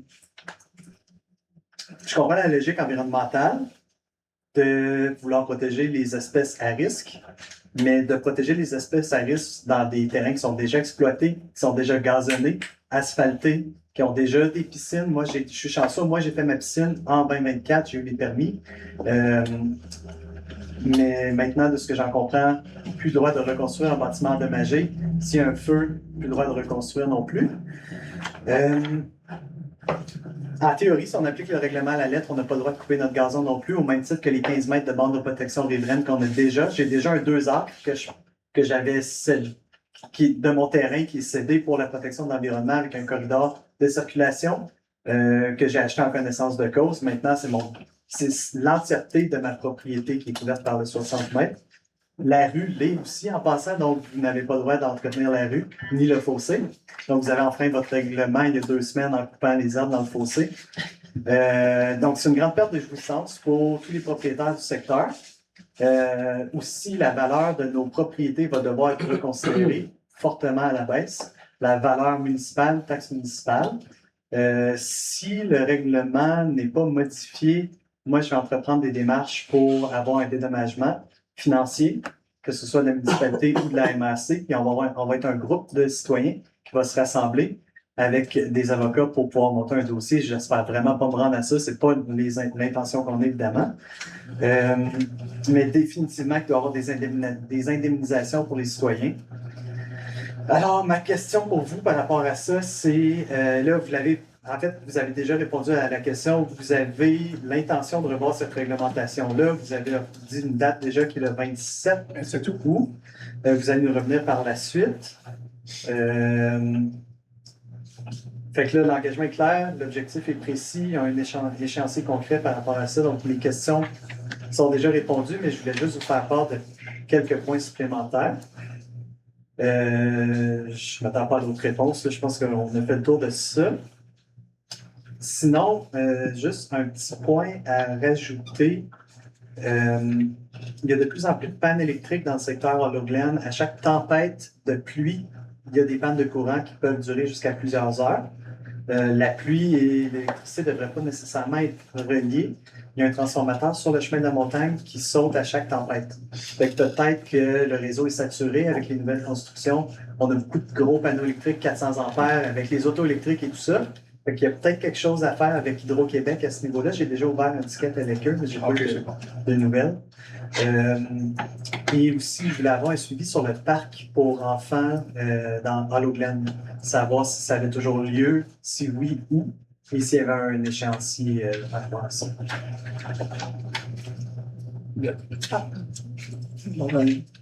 On va, pour ce qui est d'Hydro-Québec, j'ai des rencontres avec Hydro-Québec assez tous les 3 mois. Fait ça, je vais l'apporter, là, juste au cas où que ça n'a pas été apporté auparavant. Pour ce qui est du parc à Hollow Glen, on regarde un nouvel emplacement. Donc, il y avait un parc près sur le chemin, tu peux peut-être m'éclairer là-dessus, là, en face de M. le maire. Le parc de la Paix. Le parc de la Paix, oui. Ça, c'en était une place. Mais il y a un autre parc qu'on regardait plus vers le barrage, là, le pont, sur Hollow Glen. Il y avait un emplacement qu'on regardait ensemble. Je sais que le département des loisirs sont à l'étude de ça pour trouver un emplacement. Fait que ça, c'est ce que je sais en ce moment. Notre directrice est en congé en ce moment de maternité. Il y a quelqu'un qui prend sa place, mais je vais demander en fait qu'on va avoir plus d'informations là-dessus. Parfait. Je vous reviens. OK. Merci. Merci. Je crois que c'est Régent, pas de vin, mais je ne suis pas certaine du nom de famille. C'est correct? On laisse faire? Et la dernière personne, je crois que c'est Gros. Oui, c'est correct. C'est correct aussi? Parfait. Merci. Donc, resterait une question de lecture qui avait été faite. C'est ça ici. Là. OK. C'est beau. Alors, celui-là, je vais le lire. Là. C'est question qu'on a eue lors du conseil du 17 juillet. Une dame nous a envoyé ça par courriel. Et puis là, je vais lui répondre ici pour que ça soit disponible pour tout le monde. Pourquoi ne pas avoir, c'est concernant là, les règlements de zonage, pourquoi ne pas avoir informé les citoyens du nouveau règlement de zonage? Ça, c'est daté de Mme Auguste. Alors, la réponse à la première question, c'est les dispositions visant la protection des habitats fauniques sont en vigueur depuis 2022. Dans le cadre de la refonte complète de la réglementation d'urbanisme de la municipalité, cette refonte ne visait pas uniquement l'introduction de cette disposition, mais l'ensemble des règlements municipaux afin d'assurer leur conformité au niveau schéma d'aménagement et du développement de la MRC des collines de l'Outaouais, conformément aux obligations prévues par la loi de l'aménagement et de l'urbanisme. Comme toute modification réglementaire, La municipalité a suivi le processus prévu par la loi, incluant les avis publics, les consultations requises et l'adoption des règlements en séance publique. Les nouvelles dispositions étaient donc accessibles au public au moment de leur entrée en vigueur. Deuxième question, pourquoi il n'y a pas eu de politique en place lors de la demande de permis de processus? Réponse, chaque demande de permis est analysée individuellement en fonction de la réglementation en vigueur au moment de son dépôt. Cette analyse comprend notamment la vérification des différentes contraintes applicables au terrain, dont celles visant à la protection des milieux naturels et des habitats fauniques. En avril 26, la MRC a procédé à la mise à jour des données cartographiques relatives aux habitats fauniques. Cette mise à jour a permis de préciser la localisation et l'étendue de certains secteurs visés par la disposition réglementaire déjà en vigueur. À la suite de cette mise à jour, certaines demandes de permis ont dû être analysées à la lumière de cette nouvelle information, ce qui a eu une incidence sur la possibilité de délivrer certains permis. Conscient des répercussions pour les propriétés concernées, la municipalité a rapidement entrepris des démarches avec la MRC et la MELCCFP, ça c'est le ministère de l'Environnement, afin d'évaluer les possibilités d'introduire davantage de souplesse dans l'application de cette disposition, tout en respectant le cadre légal. Ces échanges ont permis de confirmer qu'une modification réglementaire sera nécessaire afin de pourvoir des mécanismes permettant, dans certaines circonstances ou sous certaines conditions, notamment de tenir compte d'études écologiques ou d'autoriser certains travaux dont les impacts sur les habitats fauniques sont jugés compatibles avec des objectifs de protection. La municipalité a déjà entrepris des démarches requises afin d'évaluer les ajustements réglementaires qui pourraient être apportés dans le respect du cadre légal applicable. Ce processus de modification réglementaire peut s'échelonner sur une période d'environ 6 à 8 mois et demeure conditionnel à l'approbation requise, notamment de la MRC et du ministère de l'Environnement. D'ici là, nous remercions les résidents de leur compréhension et de leur patience pendant que ces démarches sont en cours. Comme j'ai mentionné, une rencontre le 27 août, fait que ça s'en vient vite. On va avoir une réponse à toutes ces choses-là afin d'éclaircir tous les problèmes qu'on a. Quelles sont les conséquences sur la valeur marchande d'une propriété si elle est impossible de pouvoir construire une piscine ou une autre raison d'un milieu protégé? Sans nécessairement confirmer ou infirmer l'impossibilité de construire une piscine ou d'aménager un terrain en raison d'un milieu protégé pour entraîner une perte potentielle de valeur marchande ou diminution de l'attrait pour certains acheteurs et ou des restrictions d'usage permanent. On peut penser aux conséquences sur la valeur de l'attrait ci-dessous. Perte de potentiel de valorisation, absence de plus-value liée aux aménagements de loisirs, par exemple piscine creusée, spa, etc., restriction du bassin d'acheteur, moins d'intérêt pour les familles recherchant une cour arrière aménagée pour les loisirs, ralentissement de la vente, délai des transactions potentielles plus long sur le marché immobilier. Néanmoins, il existe des facteurs d'atténuation positive, valeur écologique et esthétique. La proximité d'un milieu naturel protégé, boisé, bande riveraine, peut constituer un attrait recherché pour la tranquillité ou le paysage. Utilisation limitée, le terrain conserve sa valeur de base pour l'habitation, mais son potentiel d'expansion ou modification extérieure est figé. Je tiens à vous assurer que le conseil municipal et l'administration sont pleinement conscients des préoccupations de cette situation que suscite chez les propriétaires concernés. Nous comprenons les répercussions que ces nouvelles contraintes peuvent avoir sur les sujets personnels, sur les projets personnels, excusez-moi, ainsi que la perception de la valeur de la propriété. La protection de nos milieux naturels demeure une responsabilité importante de la municipalité. Toutefois, nous croyons qu'il est possible de mieux concilier les objectifs de conservation avec les attentes légitimes des citoyens. Dans cet esprit que nous poursuivons activement nos démarches auprès de la MRC et du ministère de l'Environnement, afin d'effectuer des ajustements réglementaires qui offriraient davantage de souplesse tout en respectant le cadre légal de l'application. Je vous remercie d'avoir pris le temps de nous faire part de vos préoccupations. Soyez assurés que nous poursuivrons nos efforts afin de faire évoluer ce dossier et que nous vous informerons les citoyens dans les plus brefs délais. Comme je vous mentionnais, là, on a tout compris vos enjeux. Ça, c'est pour répondre à la dame, mais on a tout répondu à ça également. Là. Fait qu'on prend ça très sérieusement. On va s'asseoir avec eux autres. On a votre dossier, monsieur. On va le lire, on va s'assurer qu'on a tous les points là, qu'on peut amener pour justifier le changement du règlement. Puis c'est juste que je peux vous dire en ce moment-là. Le 27, on va en savoir plus exactement ce qu'on en est. Moi, j'ai eu une rencontre avec la MRC hier pour d'autres choses. J'en ai parlé au préfet et puis au directeur général également qu'on avait un enjeu. Il était au courant. Puis là, c'est ça, on attend tout le 27 lorsque toutes les parties vont être à la table pour pouvoir éclaircir le dossier. Fait que je veux juste aussi vous mentionner que ce n'était pas fait volontairement de la municipalité. On n'est pas là pour se créer des problèmes. On est là pour travailler avec les citoyens. On comprend vos enjeux également. Fait qu'on travaille tous pour une solution. Fait que on va se mettre la main à la porte là, pour trouver quelque chose qui est vivant pour tout le monde. Fait que je vous remercie beaucoup également pour le temps de vous déplacer ici. Je sais que vous êtes à l'autre bout. Là, fait que merci de venir à Farm Point. Fait que, merci. Donc, ça termine la période de questions. Donc, point 4, adoption des procès-verbaux. On recommence. Donc, adoption du procès-verbal de la séance ordinaire du 7 juillet 2026, proposé par Susan, Rita. On vote? Oui. L'unanimité. Adoption du procès-verbal de la séance extraordinaire du 14 juillet 2026, proposé par Donald, Dominique. On vote?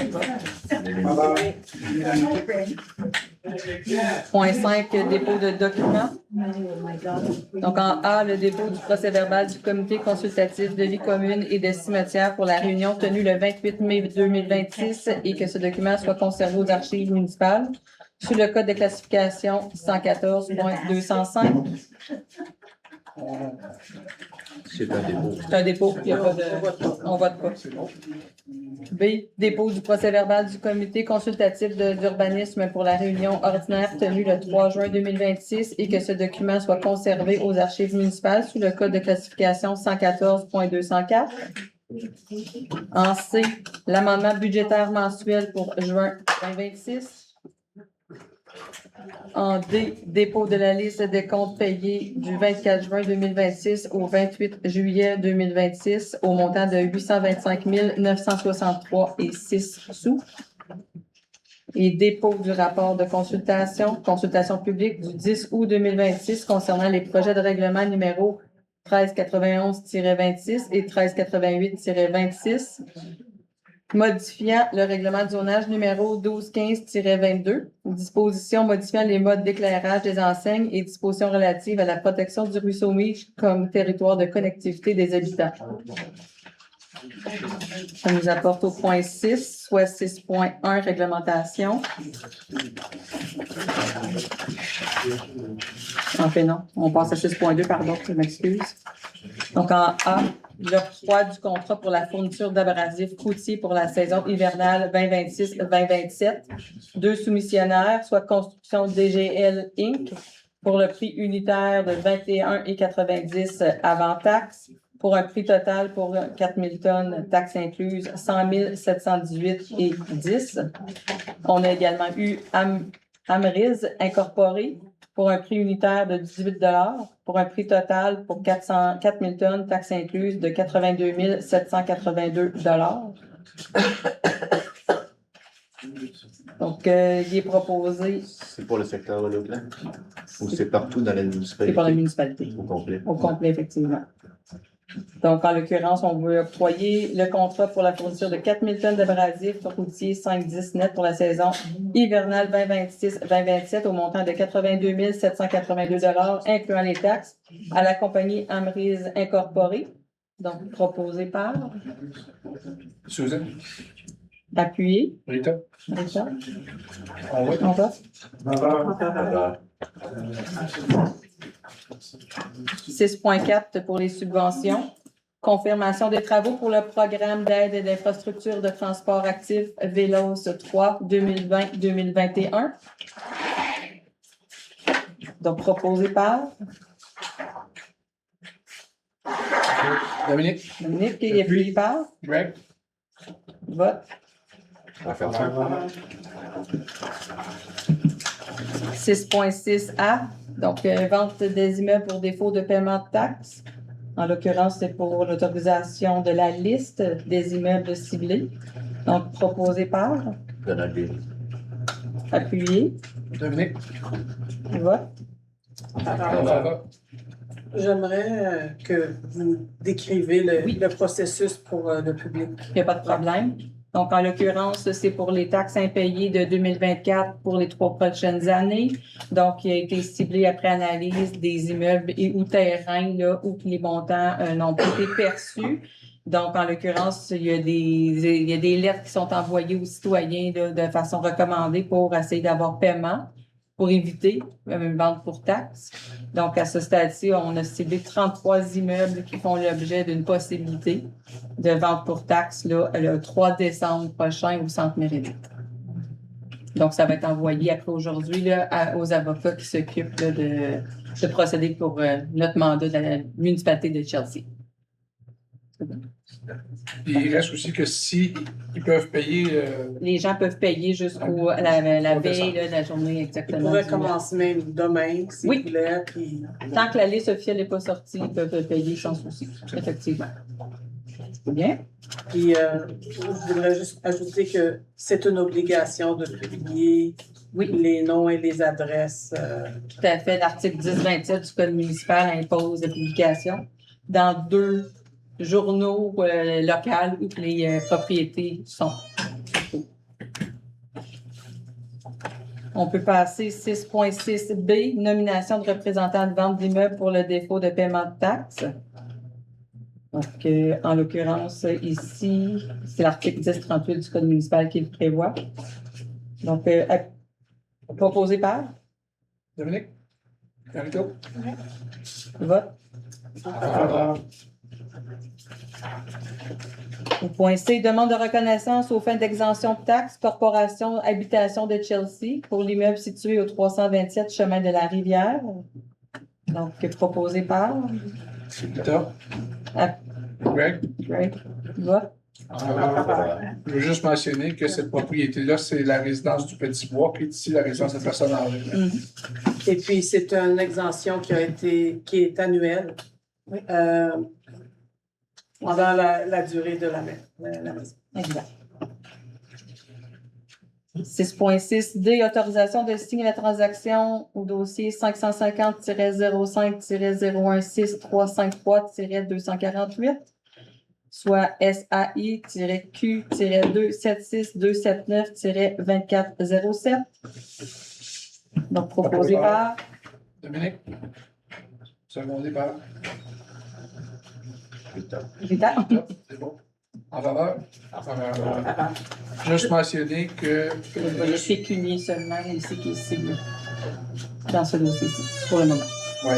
Ça, c'est pour, en fin de compte, terminer l'achat des terrains pour l'école. 6.7A, nomination de M. Éric Boulian au poste de préposé à l'entretien des infrastructures. Proposé par Donald et puis appuyé par Dominique. Vote. Au point 7.1A, dérogation mineure, marge latérale droite et largeur du trottoir au 141 chemin Marc-Aurèle Fortin, district électoral 2. Donc, Dominique. et puis, Donald. Donald. Vote. En faveur. En faveur. 7.2A, plan d'implantation et d'intégration architecturale, modification du revêtement extérieur d'une maison unifamiliale jumelée au 137 chemin du Relais, district électoral 2. Donc, on proposé par Proposé par Dominique. Dominique et puis appuyé par Rita. Vote. En faveur. 7.2B pour le plan d'implantation et d'intégration architecturale, enseigne attachée pour le 1703-1711 route 105, district électoral 5. Proposé par, Rita. appuyé, Donald. vote. En faveur. Juste pour expliquer, c'est l'enseigne pour le nouveau restaurant Sushi. 7.5A, adoption du règlement numéro 1391-26, règlement modifiant certaines dispositions du règlement de zonage numéro 1215-22. Dispositions modifiant les modes d'éclairage des enseignes. Proposé par Donald. Marie-Claude. Vote. Just pour expliquer, just to explain, this is to ensure that signs are not backlit from interior and that instead that there's an exterior light shining on the sign downwards for less light pollution.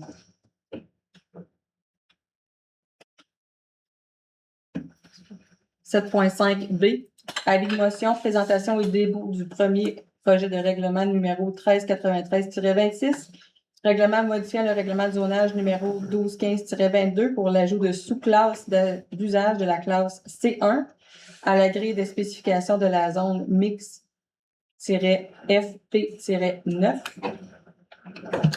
Donc, la clarification, c'est bien pour donner l'autorisation de faire des massages, physiothérapie. C'est ce dossier-là, exactement. Exactement, ce dossier-là. Proposeur. Rita. Donald.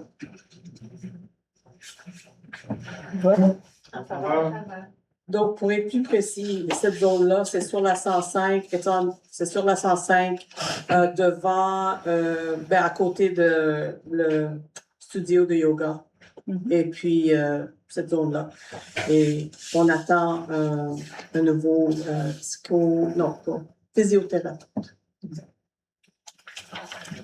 7.5C, adoption du premier projet de règlement numéro 1393-26, règlement modifiant le règlement de zonage numéro 1215-22 pour l'ajout de la sous-classe d'usage de la classe C1 à la grille des spécifications de la zone mixte-FP-9. Donc, la même chose proposée par Rita. Appui Marc-Claude. Vote. 7.6A. Résiliation d'une servitude de tolérance pour le 23 chemin des artisans dans le district électoral 1. Donc, proposé par. Marie-Claude. Appuyé par. Susan. Vote.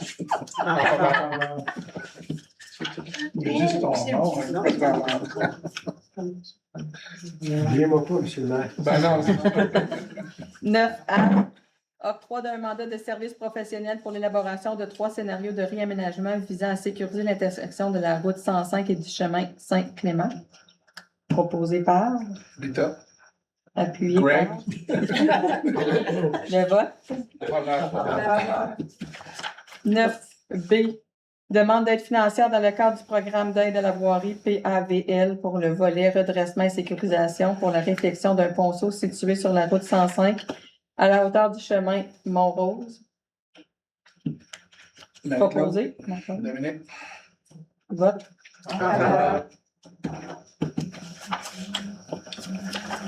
10A. Nomination d'un membre du comité consultatif de vie communautaire et des cimetières. Proposé par Marc-Claude. Susan. Appui. Vote. 10B. Nomination d'un membre au comité consultatif de vie communautaire et des cimetières. Proposé par. Greg. Appuyé par. Marie-Claude. Vote. Roxane Rabi, en l'occurrence, et l'autre, c'était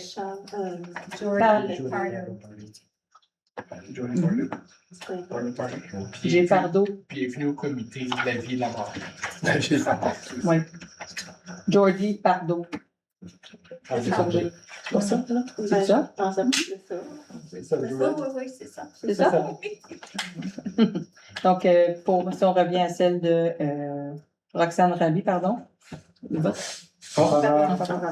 Marie-Claude, donc, c'est le vote, c'est bon.